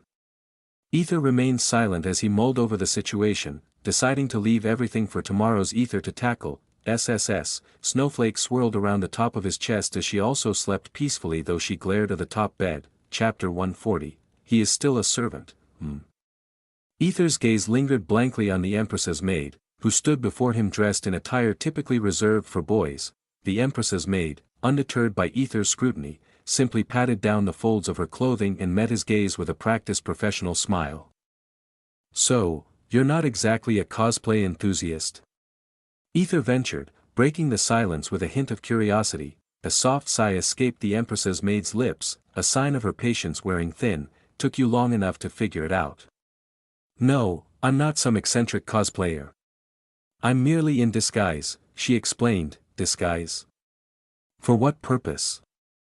"In order to safeguard the princess," she replied matter-of-factly, while lying through her lips. "I see." Aether nodded, piecing together the puzzle. Pretty much she was protecting Aquilina in the shadows while making others believe she was Celine's attendant. Damn, the Empress is truly protective of her daughter, Aether mused silently before querying. "What's your name again?" "What?" The Empress's maid sighed and confessed, "I am not permitted to disclose my name to others." He pondered further, desiring to delve into the matter but sensing her reluctance. Instead, he probed, "Under what name did you register, Taylor?" Aether blinked, processing the unexpected response, before blurting out, "Do you even sing, pardon?" She frowned, she felt she was somehow offended but didn't know exactly what it was. "Never mind," Aether dismissed with a wave of his hand, and they proceeded to the girls' dormitory to meet others. "Good morning, Princess," Aether greeted with a respectful bow as he took her handbag containing a few books. The princess nodded and began walking towards her class. "Good morning, Miss Celine," Taylor greeted with a bow. "Tisk." Celine expressed her displeasure at Taylor's presence, not wanting any other males trailing behind her. She really didn't want to Aether feel insecure, she simply nodded and followed Aether. Taylor glanced at them and thought, "That womanizer, can you take mine?" Celine asked, offering her handbag to Aether. Upon seeing Aether again, she couldn't help but blush, remembering their encounter from the previous day. 4,000 affection, remaining AP, 22,894, what in the... She's really not holding back. Aether's thoughts raced as his face flushed momentarily. But he quickly regained composure. He wasn't going to act like a teenage boy controlled by hormones. Aquilina smirked, observing both Aether and Celine's hesitation. She couldn't resist teasing Celine. But she hadn't anticipated her reaction. "Oh. Why don't you ask you're a 10, what?" Aquilina suddenly flinched when she saw Celine's dark and emotionless eyes. Meanwhile, Celine's thoughts raced. How dare she interrupt my sweet time again with my darling? She's pissing me off. She really pissing me off. I should not have accepted the offer. It's so annoying." Unconsciously, Aquilina stepped back, muttering, what the... Sensing the tension, Aether took Celine's handbag and said, "I am honored, thank you," Celine exclaimed with sudden happiness, grabbing Aether's hand. There was no hint of her previous emotions, now, only a lovely girl. Mad, Cell, Celine looked at Aether with puppy eyes. Aether grew worried. If Celine started showing her affection openly, it would be hard for him to seduce others. Glancing at Aquilina, who had averted her head, traitor, Aether thought, while Aquilina wondered why she found Celine dangerous, especially when Aether was involved. She truly wondered why. Cell, yes, I am the princess's servant, so. Aether tried to reason with her, but she interrupted, "Don't worry, I don't care." Celine shrugged, pulling Aether with a happy smile. "My life is going to be fucked up." Aether thought, resigning himself to letting her do as she pleased. Meanwhile, Taylor secretly noted everything to report to the Empress. Everyone had their purpose. As they arrived in class, they encountered Kai and the others. Celine immediately let go of Aether. Aether sighed in relief, thinking, "I suppose she still maintains herself before her brother, that's good." Approaching Kai, Aether noticed Kai and Timmy standing with Leon and Finian, along with their servants. "Good morning, Kai," Aquilina smiled. "Good morning to you too, Princess," Kai replied with a smile. "Oh. What's this? Why are you calling her by title instead of her name?" Leon asked with a knowing smile. That. Kai's face flushed as he tried to respond, but Leon teased him. "It seems they've become friends," Aether thought, then noticed Finian staring daggers at him. what's his problem? Seeing Aether glaring back, Finian averted his eyes and suggested, shall we enter the class? Let's go, Kai agreed, and everyone entered, with the servants following behind. Entering the classroom, Aether noticed it looked like the same old college structure in his world, with rows of desks arranged in step tiers. I never thought I would be in a classroom again, Aether thought with nostalgia, remembering his visits to his friend's college during festive times. It had always made him happy. Aether observed that the other chosen ones were already present, accompanied by a few more children who had achieved top scores. Arya cast a quick glance at Aether, a fleeting desire to wave her hand arising within her, only to halt herself upon catching sight of Aquilina's presence. Upon finishing the necessary arrangements, Aether made a move to take a seat when Taylor interjected, "What are you doing?" Taylor's inquiry broke the silence. Everyone glanced at Aether and Taylor. Is something wrong? Aether responded, genuine curiosity evident in his voice. Did you genuinely believe you could simply sit among the others? Taylor's disbelief was palpable. I cannot. Aether hoped at least he could learn here. Even if standing. Only to be met with disappointment. You cannot. Timmy's voice chimed in, accompanied by a smirk, though his trembling legs betrayed a hint of nervousness. Aether's gaze flickered briefly towards Timmy before he shrugged it off, choosing instead to rise to his feet before exiting the room. Arya and Selene exchanged glances, watching Aether's departure with bittersweet smiles. Outside the confines of the classroom, Aether and the rest of the group's servants found themselves standing. So, we're to wait until they finish? Aether pondered aloud, seeking confirmation from Taylor, who simply nodded in response. It's going to be dreadfully dull. Aether's inner voice cried out. Suddenly, the rhythmic sound of footsteps echoed through the corridor. Step, step. Reacting to the noise, Aether turned his attention towards the hallway, where he spotted an aqua-haired woman wearing a professional professor dress, her expression stern as she made her way towards them. Delphine.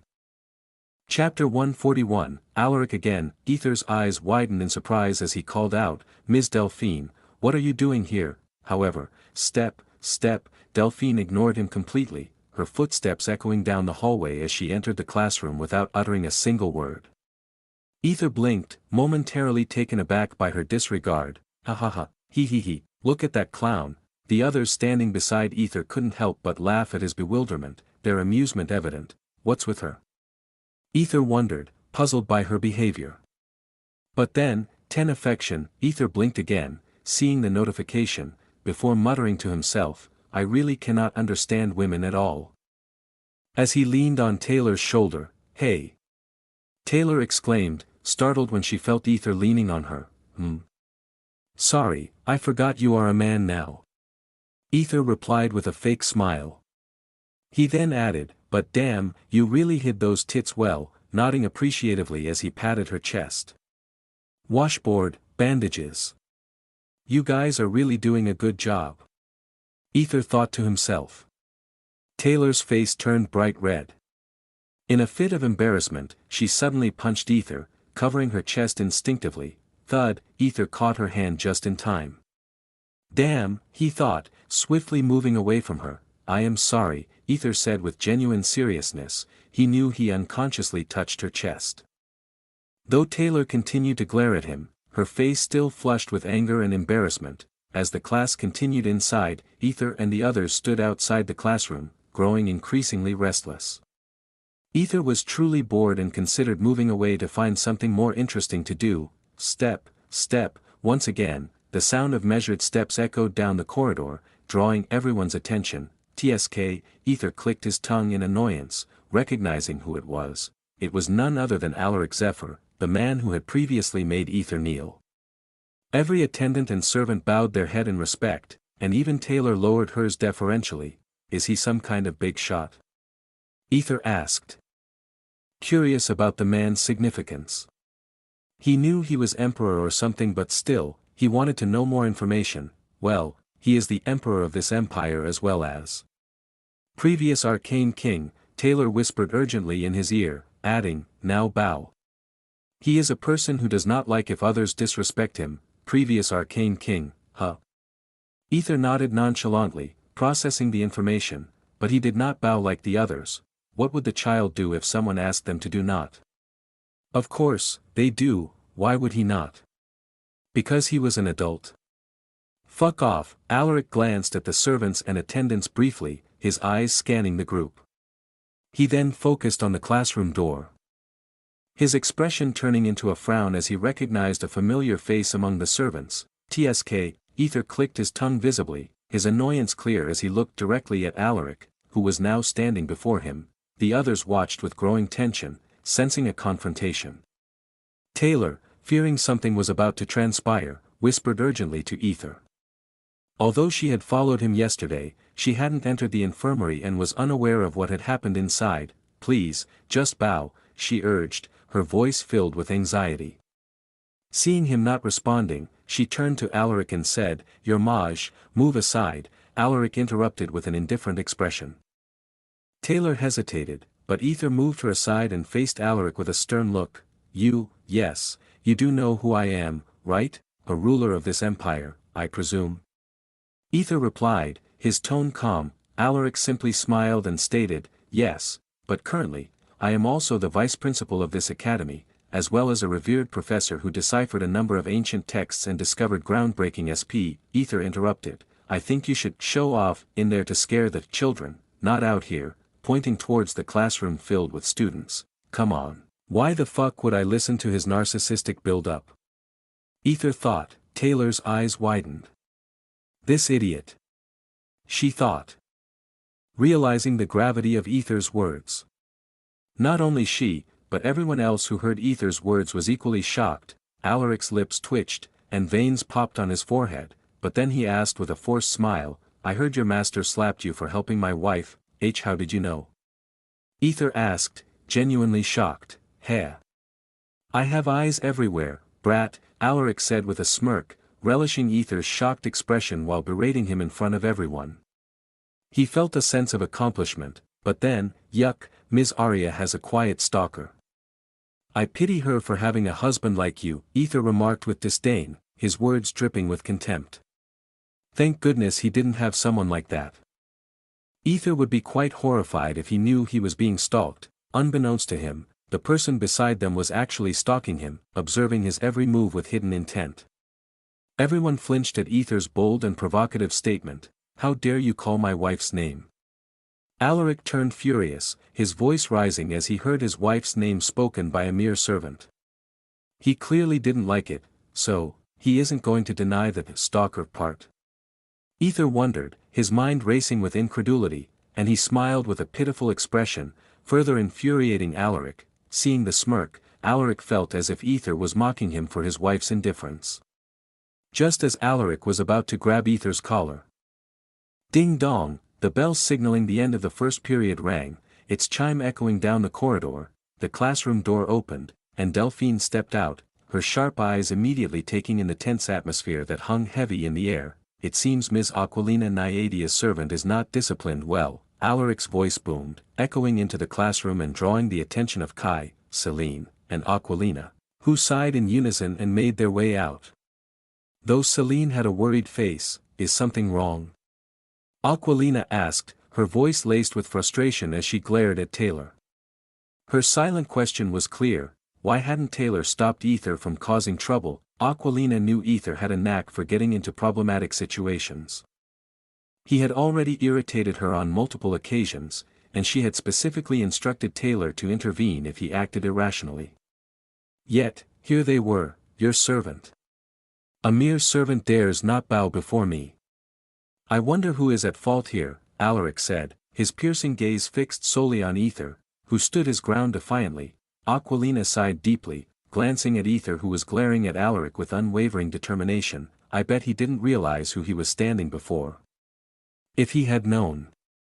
TSK, I should have told him everything, she lamented inwardly, recognizing the predicament they were in, understanding that a servant's misdeed was a reflection of the master's failure. She had no other choice but to bow and ask for forgiveness on behalf of her servant. She was just about to bow when, so you're worried, a mere servant isn't bowing to you? Ha ha ha. You look like a pitiful child complaining to their mother, Aether said, his tone dripping with mockery as he looked Alaric directly in the eye. the entire place fell into stunned silence, everyone frozen like statues in the face of such bold defiance, except for one. Arya suddenly covered her mouth, her shoulders shaking as she tried to hide her laughter. Tears streamed down her face as she struggled to contain her mirth. 100 affection. Veins bulged on Alaric's forehead as he saw his wife laughing at him. His rage escalating to an almost palpable level. He really fucked up. Aquilina thought, her eyes wide with disbelief and horror at Aether's audacity. Chapter 142, Blame it on Empress. He didn't learn anything at all. Kai, who had been watching the entire scene unfold, screamed inwardly in frustration. From his vantage point, he could see Aquilina's face twist into a shocking expression, her eyes wide and her mouth slightly agape, feeling that now was the perfect moment to show off his manly side and demonstrate his willingness to support her whenever she needed. Kai took a deep breath and began, "Et puff," but before he could get another word out, Aquilina's fist connected with his gut. Softly, Kai, gasping, and looked up at her with an accusatory gaze, his eyes full of hurt and confusion. "I'm sorry, Kai. But if others find out he was an eternal slave, your reputation might get damaged," she whispered softly with a smile that didn't reach her eyes. However, the real truth she kept hidden was, that fucking idiot. If he commands Aether now, then everyone will be aware of his Aether's position as eternal slave, and it will become even more difficult for him to approach other women. I see, Kai nodded in understanding, though his pride was wounded. "She's already thinking about my reputation. What a considerate girl she is," he thought, his heart swelling with admiration as he floated on cloud 9. Their small altercation went unnoticed by the others, who were all engrossed in watching Alaric and Aether, the tension between the two palpable. "You've got some nerve, human," Alaric said, his face and voice turning as cold and unyielding as ice. "Oh. Thank you, I guess." Aether responded nonchalantly, a small smirk playing on his lips. "Pfffttt." Arya quickly covered her mouth to stifle her laughter, finding Aether's lack of respect for Alaric's position both amusing and refreshing. 100 affection. Suddenly, Aquilina's stern voice cut through the air. "Aether, now bow," her face serious and unyielding. Yet, Aether stood his ground, making everyone gasp in surprise. They had all seen how obedient Aether had been. Always boosting his master, but now, this is getting interesting. Jack thought, his eyes gleaming with anticipation as he watched the situation unfold with a mischievous grin. Seeing Aether's refusal to bow, Alaric's expression darkened. "I suppose someone has gotten arrogant after having a little fun beating some low-class monsters," he said with a sneer. "Low-class?" Hearing that, others in the crowd wanted to shout, "Are you kidding me? Since your master didn't teach you proper manners, let me do the honor," Alaric continued with a sly smile, stepping forward. Aquilina's eyes widened in alarm. "Professor," but before she could continue, Alaric's cold voice interrupted. "You failed to teach your servant proper etiquette, Ms. Aquilina, so I will take over." Aquilina gritted her teeth in frustration and shouted, "Just bow." Aether looked at the furious Aquilina and sighed inwardly, "I guess I'm pushing it too far considering my position. Better to cower for now," he thought. Reluctantly, he bowed to Alaric. Aquilina sighed in relief, but the tension wasn't over. "That won't do now," Alaric said flatly. "You failed to bow when you were supposed to." And Empress," Aether interrupted, his voice cutting through the tension like a knife. "Pardon?" Alaric frowned, clearly not expecting the interruption. Aether had initially planned to end this confrontation by bowing. But Alaric's unyielding stance made him realize that the man wasn't going to let him off easily. If Alaric was a ruler of this empire, Aether knew another ruler of an empire who blushed under his seduction and refused to acknowledge it, Empress Marisandra Naiadia. Aether's lips curled into a defiant smile as he looked directly at Alaric and declared, "Since I am Princess Aquilina's servant, Empress Marisandra Naiadia has decreed that I must not bow before anyone, even if they are the fucking ruler. I am to bow only to her and my master, so, I am bowing now because I don't want to upset my master, but if the Empress hears about this, I wonder what she will do if she finds out her servant bowed to others." The entire area fell into a stunned silence. It wasn't just Aether's words that made the group silent, but the recollection of the Empress's fierce reputation that held everyone in thrall. She was known to be a sociopathic woman who would go to any lengths to enforce her will. Aether might not have known this, but invoking her name was the right move in this precarious moment. Ding, survival rate, 8.6%, even Alaric's face paled for a moment before he regained his composure, his mind racing. If that woman were involved, she would indeed say those words without hesitation and act completely irrationally. Alaric decided not to push further. He simply snorted in disdain and entered the classroom. Coward, Aether thought, but then couldn't help but think, that means Empress might be a little more dangerous. Aquilina wanted to ask Aether when her mother had told him about this, but Alaric's urging for everyone to enter the class prevented her. Alaric gave one last scrutinizing look at Aether before closing the door. Sigh, I guess I chose wisely, Aether thought, patting himself mentally for pulling off this stunt. Did he feel guilty about dragging the Empress into this? Not at all. He was quite proud of his quick thinking. If they were going to mess with him, then why not pull that annoying woman into his mess? Come with me, Delphine's authoritative voice suddenly called out to him. Me? Aether asked, pointing to himself, surprised. Delphine didn't reply. She simply turned and walked away. Aether glanced at Taylor, who had been shocked expression, and then decided to follow Delphine. Step, as they walked through the hallways, the tension between them was palpable. Neither Delphine nor Aether spoke a word. There's no way I'm going to talk to a woman who didn't care to reply to me earlier, Aether thought stubbornly, walking beside her with a proud expression while his eyes roamed around, taking in their surroundings. Delphine glanced at Aether from the corner of her eye and smiled faintly, amused by his pouty demeanor and annoyed expression. Ten affection, Aether blinked in confusion for a moment and looked at Delphine, who had already returned to her stern face, eyes fixed forward. Sigh, I clearly don't understand women at all, he thought, exasperated. Soon, they reached the principal's office. What? Aether had a shocked face. Knock, come in, came the principal's voice from within. I think I have an urgent matter, Aether stammered, trying to find an excuse to escape, but Delphine was having none of it. She grabbed him firmly and dragged him inside. Inside the principal's office, Aether and Delphine stood before an old lady who sat at her desk, scribbling away on some important documents.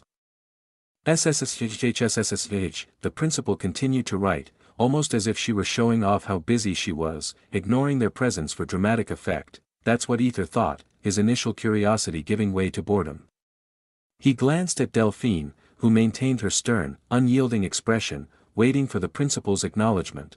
Just as Aether was about to let his mind wander again, if not for you having the real deal, she might have lost her job, the principal suddenly spoke, putting her pen down and looking at Aether with a curious, almost amused expression. Pardon? Aether blinked, completely baffled by her words. Job? Who? Real deal, he wondered, his mind racing to catch up. The principal smiled knowingly and looked at Aether's pocket with a hint of kill. In response, Snowflake, sensing something, flinched, jumped out of Aether's pocket, and transformed into her normal, larger size, coiling her snake tail protectively around Aether. Hisses, Snowflake hissed, glaring at the principal with fierce intensity. What a fierce cute child you have, the principal mused, her eyes studying Snowflake with interest. What is happening here? Aether wondered, feeling more confused than ever. Chapter 143. Become a Black Sheep Part 1, I am truly grateful that Ms. Delphine took care of my snake in her bosom. Thank you, Ms. Delphine, he. Ever since Aether made that public statement, Delphine had been suffering immensely. She almost lost her job due to his playful and misleading words. Left with no other choice, Delphine had to tell the truth to the Empress when the Empress pressed on to her. Had the Empress not supported Delphine and clarified that Aether really meant a literal snake, Delphine would surely have lost her position as a professor at the Academy. Each empire is represented by only 5 professors in the Academy, making it crucial for the Aquarius Naiadae Empire to maintain their stronghold. Losing Delphine would have been a significant disadvantage in areas such as research, information exchange, advanced spell theories, and support for their chosen ones. The implications were vast and far-reaching, affecting not just Delphine but the entire empire she represented. despite having other professors, only 5 were permitted to teach or access dangerous information at the academy, highlighting the importance of Delphine's role. These select few held immense responsibility and wielded considerable influence within the institution. Losing one of them would be a serious blow to the Academy's knowledge and capabilities, IIC. Aether nodded nervously after hearing this. To be honest, he had indeed intended a double meaning at that time. Yeah, although he had unconsciously said those things before. That time he really meant it. He never thought his words would almost make Delphine lose her job. Now you understand, the principal said, looking at Aether, who was still held by Snowflake. I understood, Aether replied, glancing at Delphine, who maintained a stern, professional face. I heard a lot from Delphine about you. You are quite a pervert, the principal said with a frown. Who? Aether was confused. You, me, yes. Aether glanced at Delphine, who still had a stern face, though her sternness was broken when, ten affection, yup, I'll teach her later who the real pervert is here. Aether mumbled inwardly, then widened his eyes. A lot, yes, she told me a lot of things about you. Even Sandra mentioned a few things, the principal said. Sandra? Aether frowned, trying to place the name, then realization dawned on him. Marie-Sandra Naidia. She asked me to take care of you, the principal explained, her tone revealing a hint of reluctance. I see. Aether nodded again, feeling the tension in the room heighten. He patted Snowflake, who looked at him with concern. After he gave her a reassuring smile, Snowflake returned to her normal size and nestled into his pocket, her head peeking out. You really tamed her well, the principal observed Snowflake, who was still glaring at her despite not being nearly as powerful as the principal. I suppose it's not about taming. He truly earned her loyalty, but how? She thought, turning serious. Sandra said you're a special dog to her and wants me to let you enroll so you can learn many things and become a special pet lion for her. Aether was momentarily overwhelmed by the Empress's endorsement, his heart softening before he snapped back to the peculiar term. Dog, pardon? Did you say dog? Aether asked, confused. The principal shook her head, indicating he had misunderstood. Aether sighed. Maybe I'm just tired. Special dog, she repeated with a smile, emphasizing the phrase. Aether's eyes twitched, but he forced himself to remain calm. He saw this as an opportunity to learn more and possibly uncover the truth about his slave status. He knew he had to lower his head when necessary to gather valuable information. Suppressing his urge to punch the Empress's face, he said with a professional smile, I am very much honored to however, I don't think I can now. The principal interrupted before Aether could finish. Why is that? Aether asked, unable to hide his surprise. Well. The principal shrugged as if the answer were obvious. Because I am an old HAG. Aether's expression shifted to one of disbelief. Are you serious? Are you really going to hang on that? He had this expression, while the principal's face clearly conveyed, I am damn serious with her expression. Without hesitation, Aether said with a straight face. Oh. The principal, the almighty of the academy, your presence is a testament to timeless grace and wisdom. Your elegance transcends the boundaries of AGE, exuding a beauty that is both captivating and enduring. The poise with which you carry yourself, the sparkle in your eyes, and the warmth of your smile are unmatched. Your charm is enough to make suffer of nightum, wonderful dreams. The principal's lips twitched. Even though Aether spoke with a straight face, there was a hint of sarcasm in his words. 10 points. I guess, she mumbled, then said, still, I cannot accept you though. Aether's lips twitched, and before she could finish, he tried to interfere, if you're truly worried about that.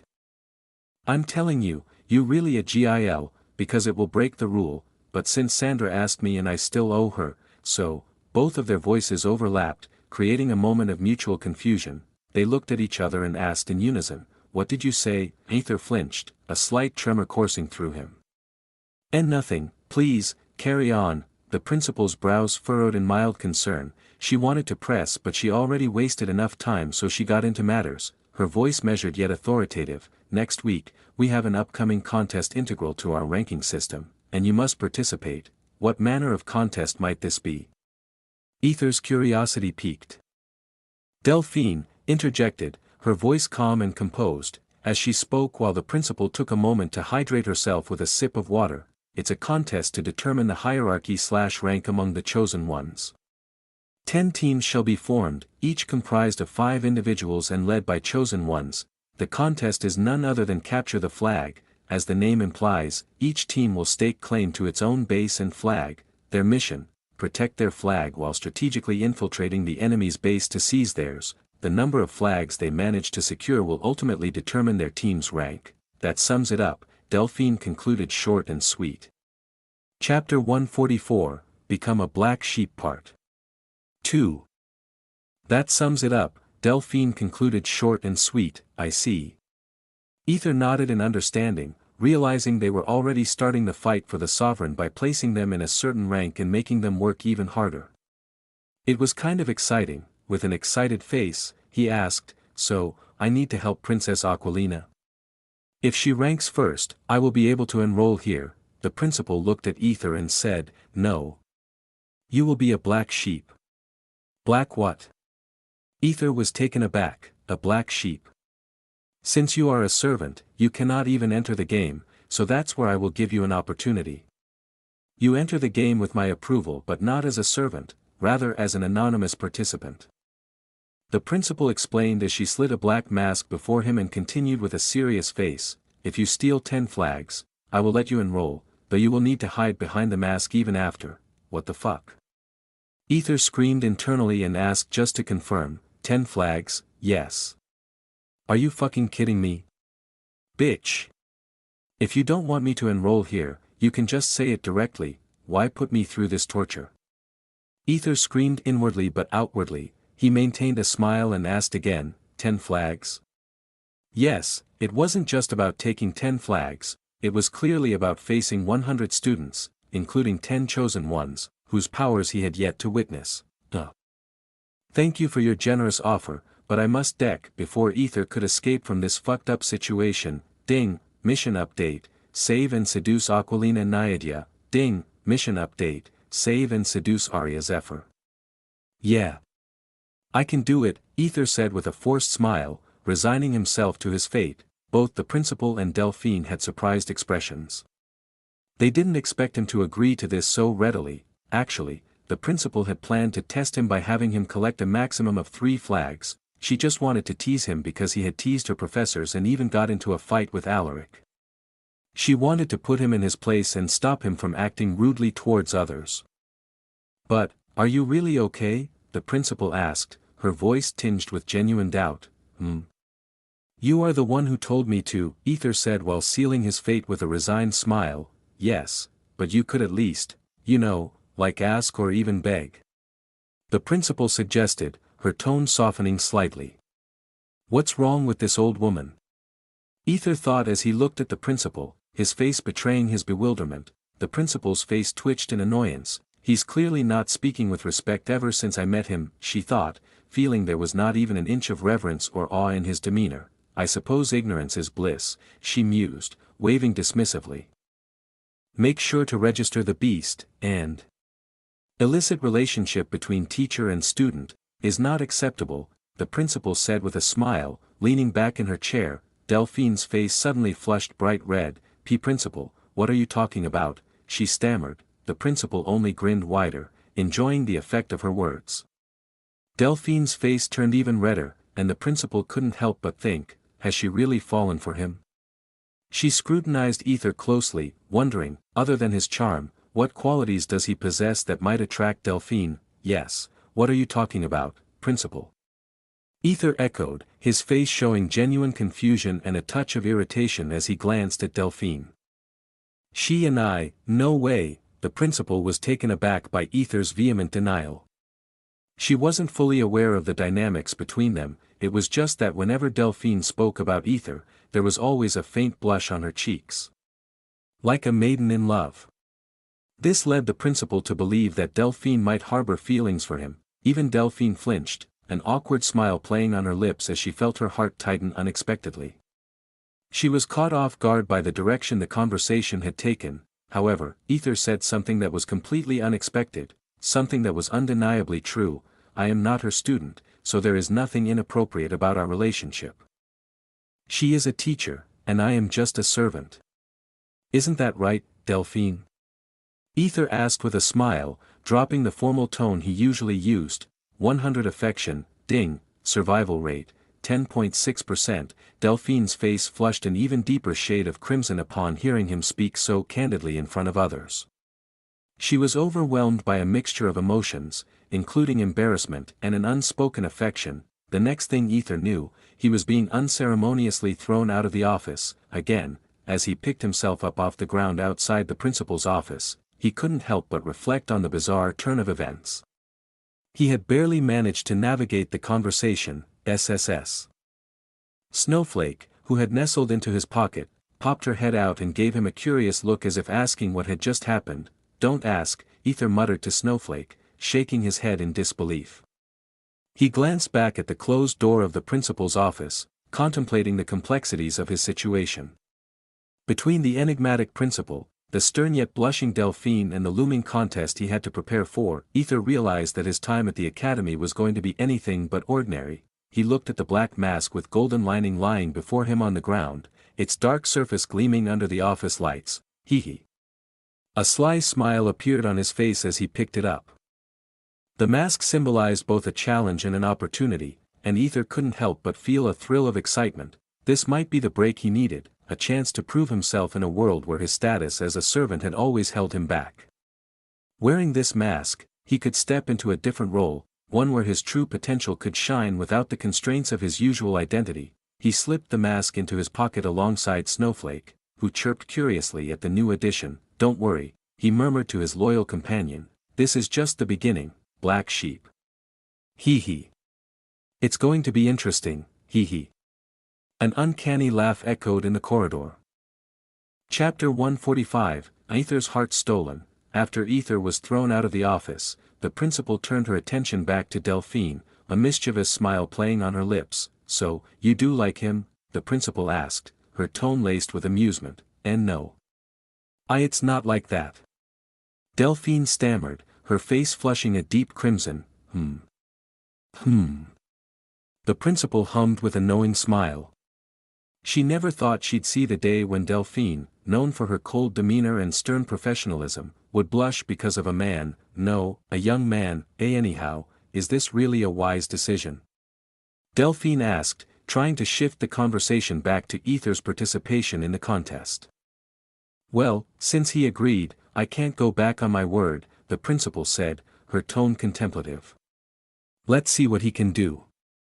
Even if he fails to collect 10 flags. We will see, she trailed off, recalling the Empress's visit a few days ago and her words, he is favored by Arcane, favored, Let's see why she favors this child, the principal thought. Then, a question struck her, and she turned to Delphine. Come to think of it, he said something about Gil. What was that? Delphine's face turned even redder as she averted her gaze, unable to bring herself to explain. She couldn't help but think, damn, that pervert boy, is really into older women, isn't he? She gritted her teeth inwardly. Sensing Delphine's discomfort, the principal's smile turned more wicked. She knew Delphine had some idea of what Aether meant, and she intended to get it out of her, one way or another. Thus she began the torture, not for the viewers/readers. A few minutes later, Delphine was lying on the ground, her arms and legs twisted in a way that defied explanation. The principal patted her hand, admiring her handiwork. JLF, ha. Let's see who's gonna fuck him, she murmured, her smile turning even more cruel. Delphine's face showed a mix of horror and fear, but she quickly regained her composure. Suddenly, the principal tilted her head, her expression turning serious. It's time. Let's begin the procedure. With a miraculous quickness, Delphine's limbs returned to their usual positions. She patted her wrinkled dress and nodded in agreement with the principal. Meanwhile, Aether, walking down the corridor, stared at his log. 1 affection, ding, survival rate, 10.5%, what the hell did I do now? Aether screamed inwardly but then shrugged it off. With Delphine on his side now, there was no need to worry about this anymore. I am a free bird, Aether whispered to himself, a happy expression spreading across his face as he walked towards class. As he neared the classroom, he noticed only a few servants standing outside, with even fewer people inside the room.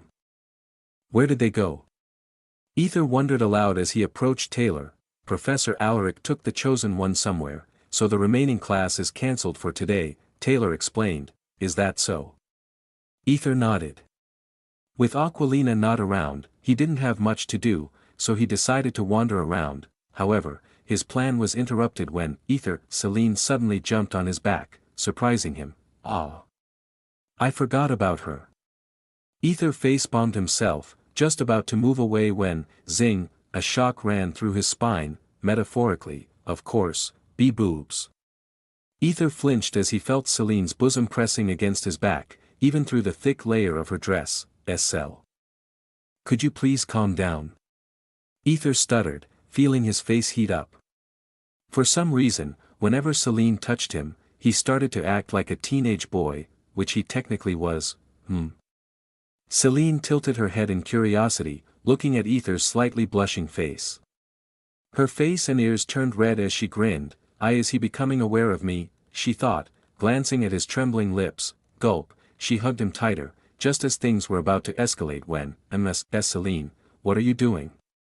Timmy shouted, seeing Celine hugging Aether's back. Both Aether and Celine flinched. Celine stepped down from Aether's back, facing Timmy's furious expression.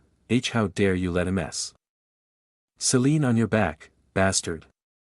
Timmy finally gathered the courage to confront Aether, trying to threaten him. Do you think young Master Kai would let this slide? I am going to report this to Master Velk and Puff. Before he could finish his threat, Celine sent him flying with a punch. Foo, how long has it been since I last punched him? Celine mumbled with an indifferent and dark expression that sent shivers down everyone's spine. Celine, with measured steps, approached Timmy, who was struggling to stand. Aether tried to stop her. He wasn't worried about Celine killing Timmy, he was just a little worried about her. A little. You don't need to worry. Aether, I will take care of you. Celine's face turned lovely, then instantly blank as she delivered another punch. Boom, she punched Timmy in the gut, saying, this is for hurting my beloved. Boom, this is for almost killing him. Boom, this is for ganging up on him. Boom, and this is for trying to report to my annoying father. Boom. And this is for hurting my beloved. The cycle continued.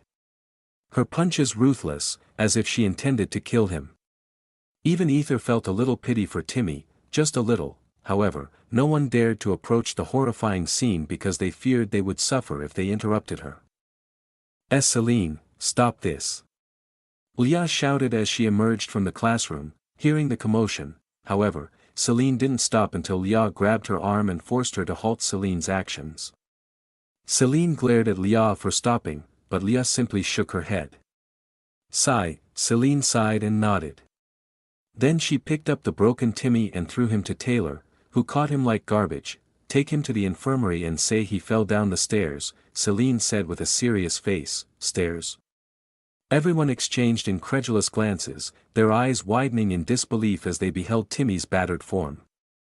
The sight of him, bloodied and broken, seemed to defy all logic and reason. Even a child would not believe this, they inwardly exclaimed. Struggling to comprehend the absurdity of the situation, Taylor wanted to say something, but Celine spoke sternly. Taylor sighed and took Timmy to the infirmary. Celine's eyes returned to normal as she looked at Aether with love-filled eyes. She really wasn't going to hide it. However, Aether looked at her with a worried expression as he caught her hand and noticed it was covered in blood, the crimson stain stark against her pale skin. Are you all right? Aether's voice trembled with concern as he gingerly wiped the blood from her hand with his handkerchief, his eyes filled with worry. Celine flinched momentarily, caught off guard by his gentle touch. But as she met his gaze, a tender smile graced her lips. I am fine, she reassured him. I am going to die. She screamed inwardly with happiness, her heart soaring at Aether's evident concern for her well-being. Even Aether couldn't believe what he was doing, but he decided to follow his heart. As Aether wiped away the blood, he noticed a few bruises on her knuckles, darkening her delicate skin.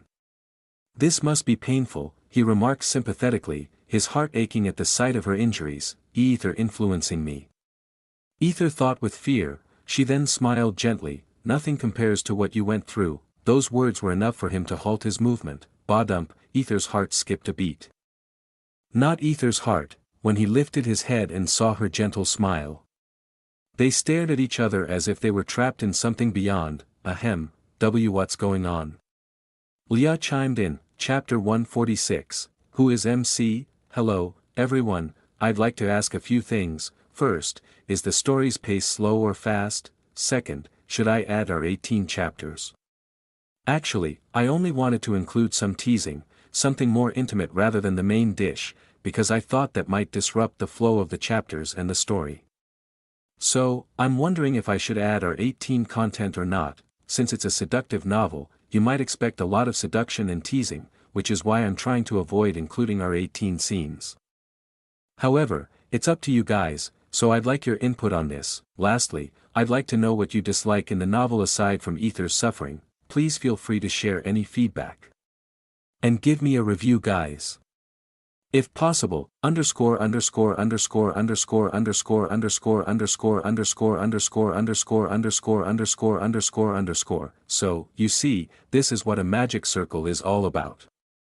Once you elevate your level of intelligence, you'll unlock a deeper understanding of how this magic circle operates, its intricate workings, and its functionalities. To achieve this, you must enhance your intelligence through comprehension and meditation. Celine explained with a radiant smile. Her eyes sparkled with enthusiasm as she shared her knowledge with Aether, hoping he would grasp the intricacies of what she was teaching. I see, Aether nodded, trying to appear attentive. However, the current situation made it challenging for him to concentrate on her lecture. The intense stares from the other students were unsettling, making him feel like he was under a danger. Every student in the cafeteria stared at him as if he were a plague, not metaphorically, but quite literally. This reaction was because Celine had pulled him into the exclusive students' cafeteria, a place where no servant should tread. After Timmy's life-threatening situation, Celine decided to bring Aether to the students' cafeteria to teach him what she had learned in class. She knew Aether was eager to learn and saw this as the perfect opportunity to help him while Aquilina and her brother were away. Studying together, Celine giggled inwardly, her innocent imagination transforming the academic session into a romantic one. Completely her naive imagination, so yeah, everyone in the cafeteria was a student, and no servants were allowed inside. They had their own designated dining area. So, it was no surprise that everyone was staring at Aether, who had entered the cafeteria only because of Celine's insistence. Also by Leah, Aether looked around, feeling the weight of their gazes. Before him sat a blonde-haired beauty. Aurelia Scarlet, who exuded an aura of elegance and authority. Beside him was the bluish-black-haired beauty Celine Frostblade, whose enchanting presence made it hard for anyone to look away. The sight of two beauties sitting with Aether would make any student envious, leading them to wish Aether would die fast. If it were another student, they might consider him just a so-so, but a servant? Really, him? The male students' eyes were filled with jealousy and fury, their silent resentment palpable. Aether? Celine called out, noticing he wasn't paying attention to her explanations. Why yeah, Aether responded, snapping back to reality. He looked at Celine and nodded earnestly. Celine smiled warmly and continued teaching him everything she had learned in class. Leah, observing the interaction, felt a pang of something she couldn't quite identify. She stared at Aether, who hadn't acknowledged her presence. TSK, where is that annoying attitude now, she wondered. Seeing Celine and Aether's closeness stirred an unfamiliar emotion within her. Cell. Leah called out to Celine, breaking the momentary silence. Yes. Celine lifted her head, her smile Leah had never seen before. Too lovely, ba-dump, even Leah's heart skipped a beat, her eyes widening in surprise. Why is she so beautiful, she thought, momentarily lost in Celine's charm. Gathering her thoughts, she asked, what are you doing? Of course, I am teaching him. Is something wrong? Celine replied, her tone genuinely curious. Leah blinked, trying to make sense of the situation. She had believed Celine didn't care much for Aether before, so why the sudden change? Was she missing something? Was something wrong with her memories? Anyhow, why are you even with us? Celine asked with a slight frown.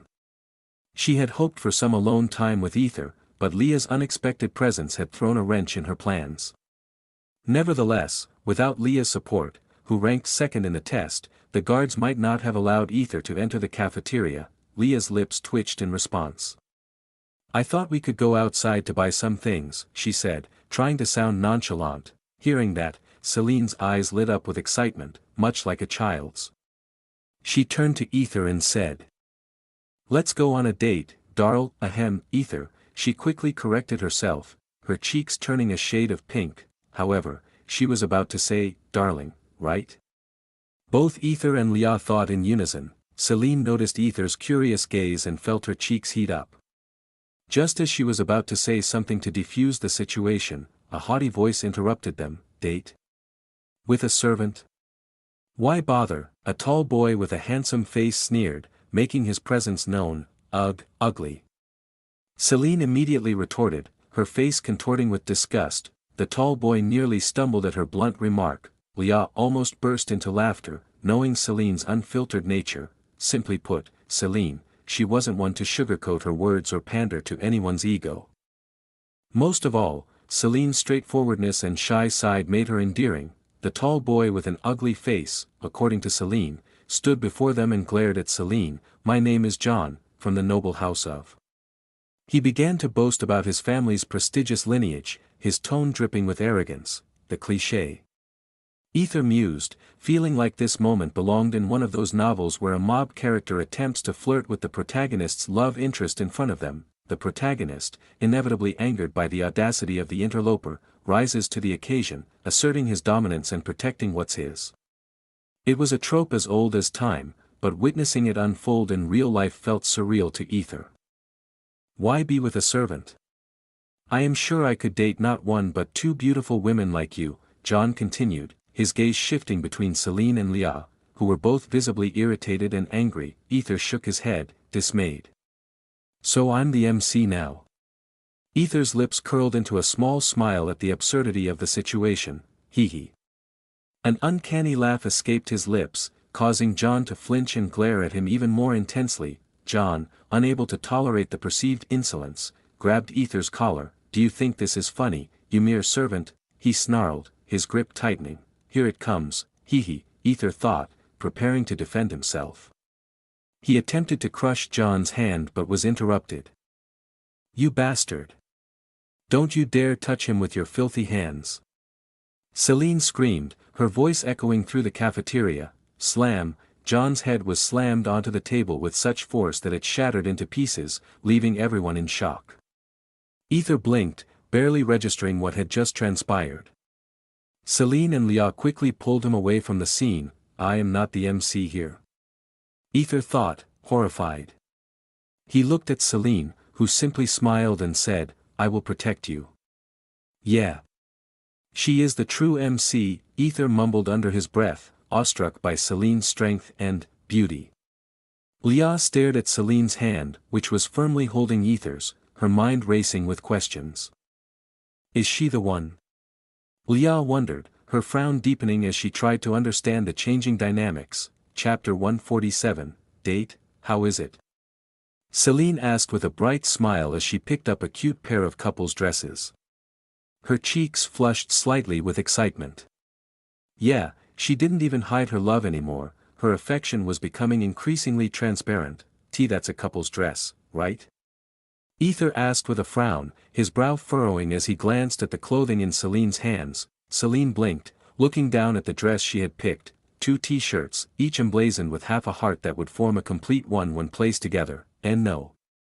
Celine's face turned a deep shade of red in embarrassment as she hurriedly put the dress back on the rack and picked up another.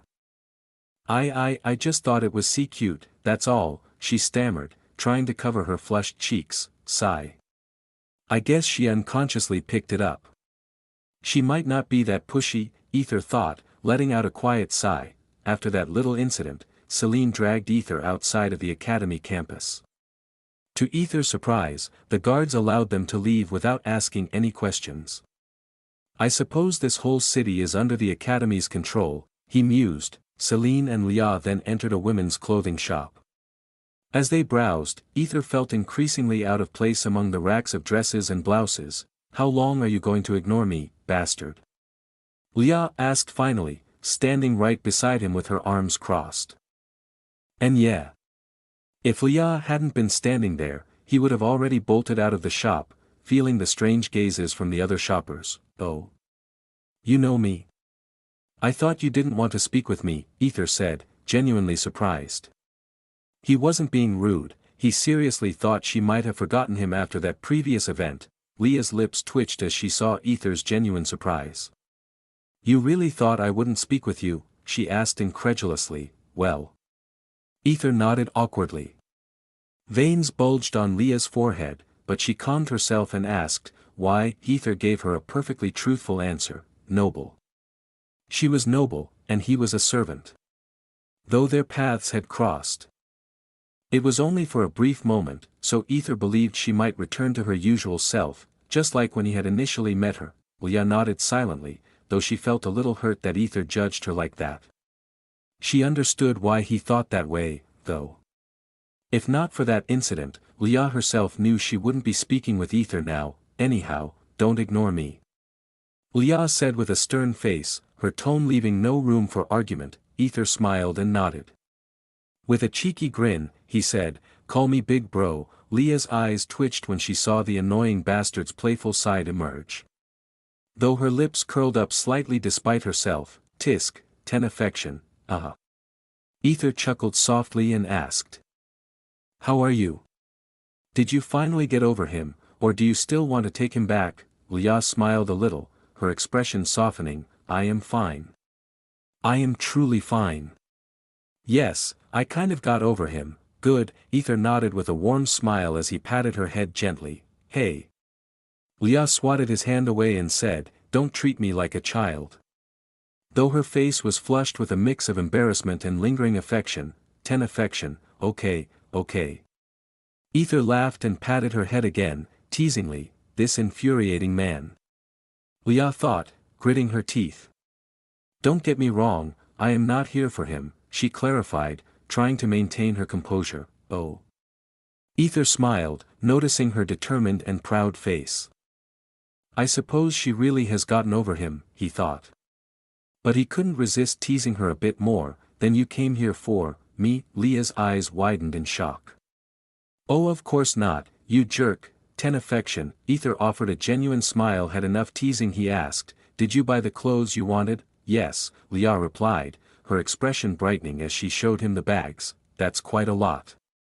He thought but didn't comment, having experienced many things with his ex-girlfriend that had taught him when to hold his tongue. Leah glanced at Aether, who was staring at Celine with a thoughtful expression. Then she looked at Celine, who was still rummaging through the clothes with a happy, almost childlike enthusiasm. At last, Leah couldn't control her curiosity any longer. She loves you, doesn't she? She asked softly. Aether didn't answer immediately, he simply glanced at Leah for a moment, his expression unreadable. Sigh. So, you are not that dense. Leah nodded and continued, I just want to know, is she the one you talked about before? Is she trying to get back to you now after doing those things? Leah was aware of his love story and his mention of status before, so she could already conclude it was all about Celine and him. Ah. Fuck. Aether mumbled inwardly.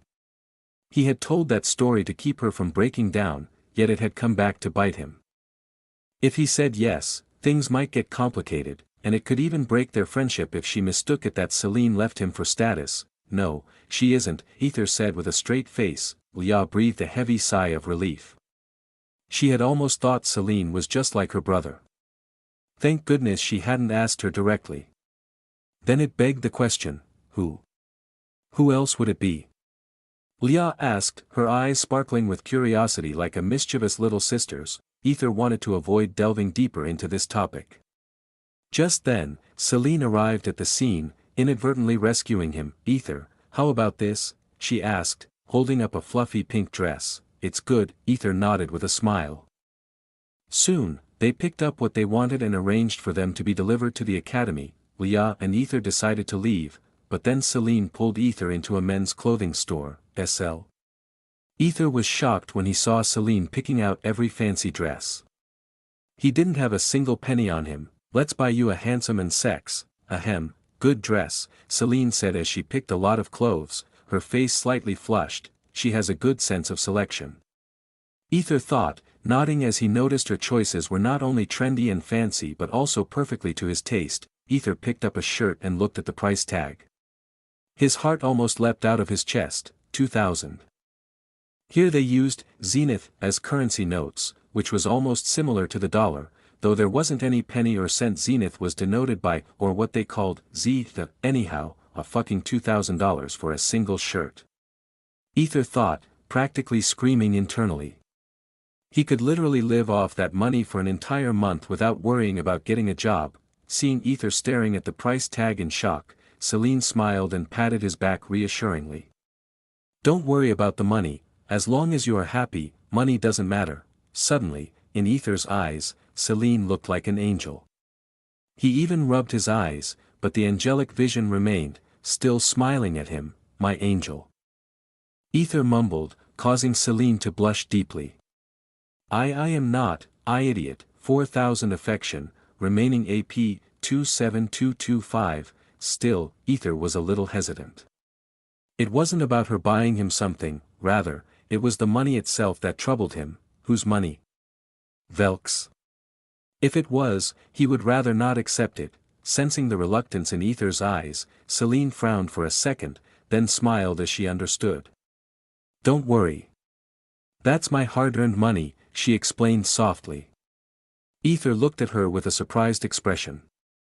Celine winked at him with a shy smile. "Ba-dump." Aether clutched his heart, feeling it pound in his chest.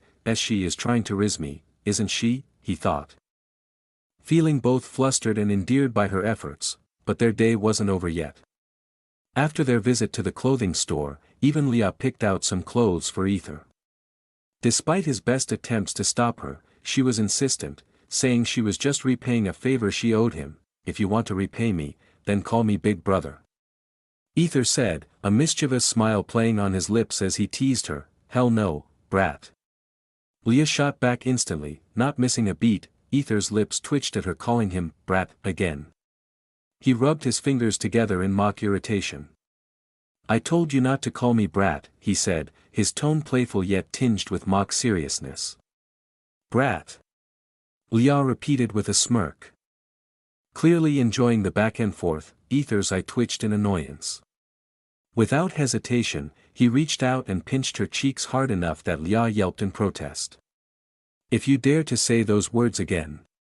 Aether's smile was anything but friendly, and Leah gulped, wincing in pain. Celine, who was at the counter paying for their purchases, noticed the sudden closeness between Aether and Leah.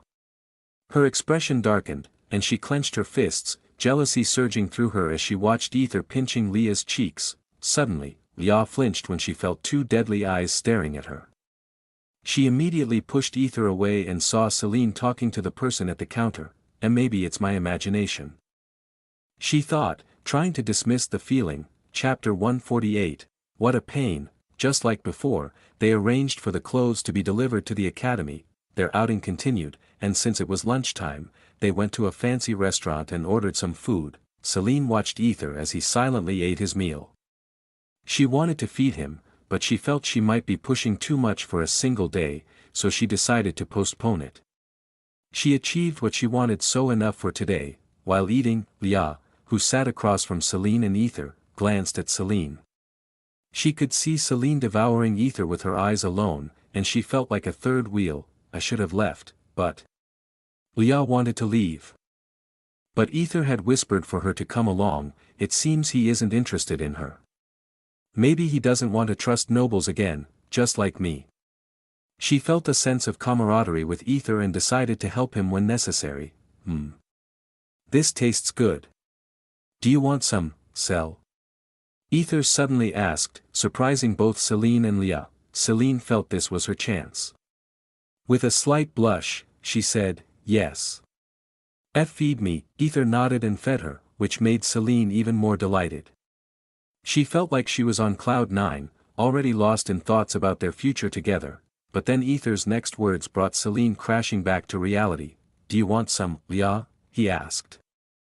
Leah blinked in surprise and glanced at Celine, who now had eyes darker than a void.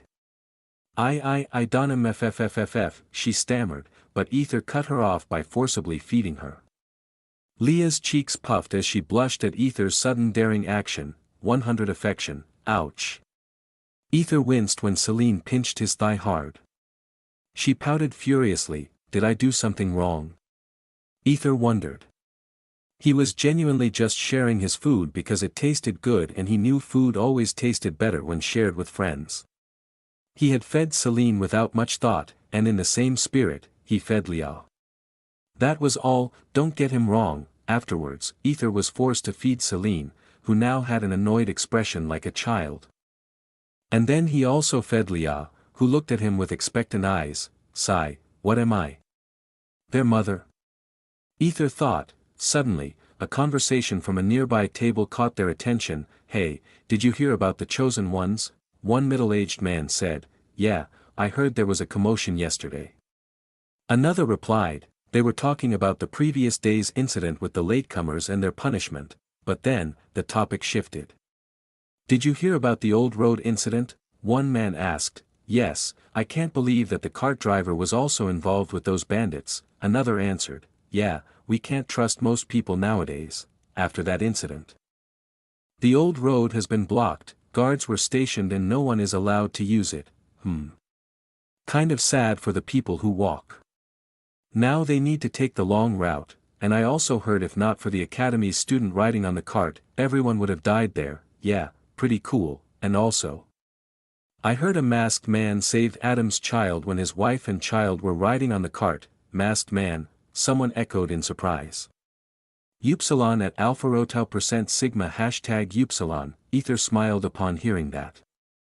Seeing his smile while he fed her, Celine was truly delighted. The masked man not only saved the child in the nick of time, he even escaped from the constant attacks from the academy's students. He didn't even sweat, I heard. Someone exclaimed in amazement. He must be powerful, isn't he? Aether felt his nose getting bigger and bigger as he continued to listen to them, and most of all, he actually escaped from that crazy sunglass girl. Sunglass girl? Someone asked. Yeah, she's also an academy student, but she's far more powerful than the other students. She even cut the enemy into 1,000,000 pieces before anyone else realized what happened. OMG, so you're saying that the masked man escaped from her? Yes, but not only that, he even made her bleed. Damn, I really wanted to see that. Aether's ego swelled so much that he felt like his nose was growing long enough to break through the roof. Just a metaphor, of course. However, their next words made him flinch. What is even crazier is that she is now searching for him. She has already posted notices with the image of a masked figure at all the important places. It's crazy, man. She must be really pissed off then. That guy must have gotten the attention of a crazy woman. Aether suddenly stood up, making Leah and Celine flinch. Is something wrong? Celine asked, concerned. Aether didn't answer. Instead, he asked the people at the other table, sorry sir, do you know where the notice is? Well, there, one of them said, pointing to a nearby pole outside. Aether's eyes widened in horror when he saw the notice. 1000000, he read aloud, the bounty for his capture staring back at him in bold print. Seeing the amount of the bounty, Aether felt a cold shiver run down his spine. 1,000,000 zeniths. This was not just a small bounty, it was a fortune. His heart pounded as he realized the extent of the trouble he was in. If they were willing to offer that much money, it meant they were seriously determined to catch him. Celine and Leah exchanged concerned glances as they observed Aether's abrupt shift in demeanor. Aether, what's troubling you? Celine's voice trembled with genuine worry. Aether's response was barely audible, his words stumbling out in a mumble, and nothing. He managed to utter before hastily finishing his meal and bolting out of the restaurant. A picture of his worn criminal-like mask that he made himself, though no one could see the person behind it except his eyes. It exactly looks like mine. How is she able to see clearly? Aether really wondered how in the hell she was able to draw exactly like his structure. even though it would be hard to notice his eyes. Raven Noir, ah, Aether mumbled. Chapter 149, Pillars of the Academy, Achoo. Raven Noir sneezed suddenly, the sound echoing slightly in the ancient, dusty corridor. Are you all right, Lady Raven? Leon Dragonheart asked, his face etched with deep concern. Raven didn't respond, simply rubbing her nose and continuing to walk forward. Her silence and the determined look on her face conveyed that she was more annoyed by the interruption than anything else. Most of all, she still wore those sunglasses. Leon gave an awkward smile and fell in step behind her, following the rest of the group, casting occasional glances in her direction. The chosen ones were currently making their way through the underground passages of the academy. Guided by the principal and 5 other important professors, it's been 1,000 years since anyone last came down here, so the dust has accumulated quite a bit. Alaric explained, his voice muffled by the handkerchief he held over his nose. He handed out additional handkerchiefs to the students, encouraging them to cover their noses as well. As they proceeded, the underground seemed to stretch on endlessly. Despite being underground, the bricks and stones glowed with a mystical light, illuminating the darkness around them in a soft, ethereal glow that made the air itself seem alive with magic. I can feel a sense of purity here. Finian Sunfire remarked, his tone tinged with surprise and a hint of reverence. Yes, I feel it too, Helena Sunfire agreed, touching the wall and sensing a connection to the mother root. The warmth and gentle energy radiating from the stones felt like a comforting embrace. The principal nodded, acknowledging their observations. This underground area is a sacred place, close to the mother root. That's why you feel warmth and gentleness here. It's a testament to the power and purity that permeates this place. Curiosity piqued, Helena asked, what exactly is this place? And why are we here? Her eyes sparkled with anticipation, eager to learn more about this mysterious location. Alaric simply replied, you will see soon enough. Helena sighed, her enthusiasm slightly dampened by the vague response. Aquilina looked around, her thoughts racing. They are going to begin now. Ah, she mused. She had already heard some things from her mother, so she had an idea of where they were headed and for what purpose. Soon, the principal stopped before a huge stone door, as large as the entrance doors of the academy itself. The door was adorned with intricate carvings and symbols that seemed to pulsate with energy. She, along with the 5 professors, stood before it and turned to face the 10 students grouped by their respective empires. The principal began, as you already know, you have been chosen by the arcane herself, correct? Her voice was steady and authoritative, commanding the attention of everyone present. The students nodded in unison, a mixture of pride and apprehension evident on their faces. Then you are aware that among you, only one will rise to the top and become a sovereign, correct? She continued, her gaze piercing and intense. Another round of nods followed, the weight of her words sinking in. And then what? The principal asked, her gaze sweeping across the students, challenging them to think beyond the obvious. They exchanged unsure glances until Jack Sparrow spoke up, his voice steady as if he knew something. To receive an audience with the arcane herself. The principal nodded but then said, yes, and... No, Jack looked surprised, no. I thought that was the whole point. Is there something more? He wondered, his brow furrowing in confusion. The principal looked at the others, waiting for another answer, her silence urging them to think deeper. Helena stepped forward, to receive an audience with the arcane and, the mother. Her answer caused several students to frown in confusion. The principal smiled approvingly.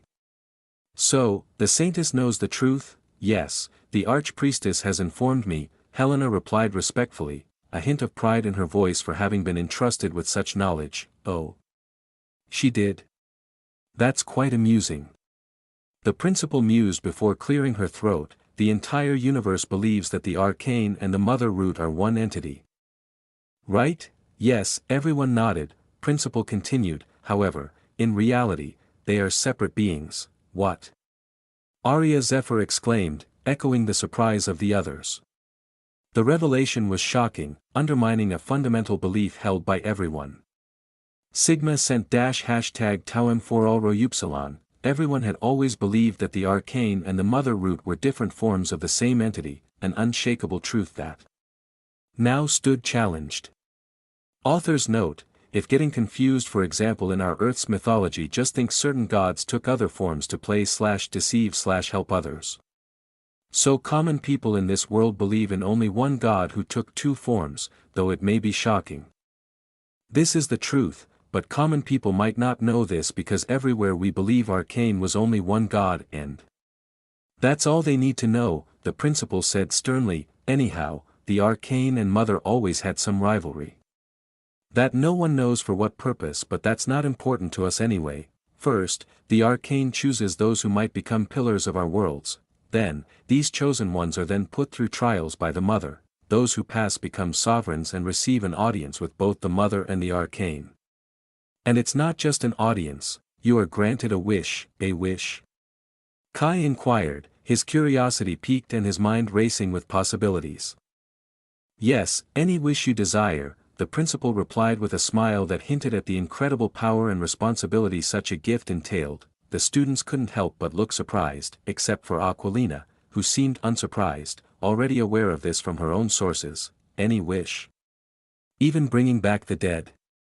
Nyx Shadowfall asked softly, her voice trembling slightly with the enormity of the possibility. The principal just smiled. Why don't you find out for yourself? Even Aquilina's eyes widened in surprise at this. The principal's words suggested. There was a possibility. What's the point of all this? Aquilina asked, her eyes calculating and her mind working through the implications. The principal smiled and clapped her hands. Clever, just like your mother. However, I'm sorry to say this. But I cannot answer that. Aquilina nodded, understanding that the principal knew more than she was letting on. She knows something, she thought, seeing an understanding girl unlike her mother would bitch again until she got what she wanted. Principal smiled. I suppose she taught her child better, she thought. The principal continued, all I can say is be prepared for everything. These trials are not as easy as they may seem. And most importantly, do not disclose what happens here to anyone, even those close to you, she warned sternly, her voice carrying the weight of experience and authority. Everyone nodded with serious expressions, understanding the gravity of the situation. Once you enter the room, many of your questions will be answered. Others will remain unanswered.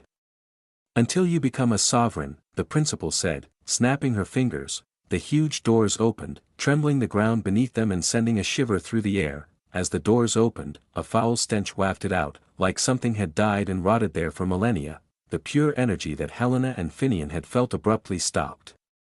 Instead, dark, impure energy emanated from inside, causing Jack Sparrow and Nyx Shadowfall's eyes to widen in surprise. The principal smiled cryptically. Good and evil are always needed for the world to move forward. Though most thought her words were philosophical, only the principal knew their true meaning. As they entered, the dark room suddenly lit up, as if anticipating their arrival. The students and professors couldn't help but marvel at the sight before them, their eyes wide with wonder and awe.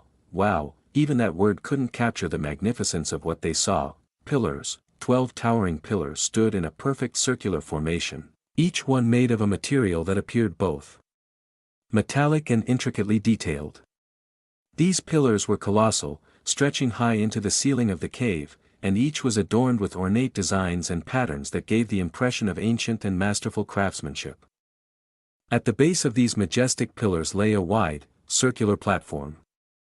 The ground was bathed in a radiant light that created an ethereal and almost divine atmosphere, casting a warm glow that accentuated the gold and metallic tones of the pillars. This illumination brought out the intricate details and highlighted the magnificence of the structure. Everything was awe. Except that stench that came from those pillars. Chapter 150, Money is still the money. Welcome to the Origin Pillars, the principal announced, her voice echoing through the vast cavern as she gestured towards the 12 majestic pillars. Despite the entire cave being dusty and ancient, these pillars remained pristine. Untouched by the passage of time. Wow, the students and 4 professors stared in awe, their eyes wide with curiosity and wonder as they approached the pillars. Tentatively, they reached out to touch them. Though the pillars felt ordinary to the touch, a strange sense of tranquility washed over them. Aquilina examined the pillars closely, her face etched with concentration. She noticed that each pillar bore a distinct and intricate pattern. One resembled a fish, another depicted fire, a third had a spiral like a wormhole.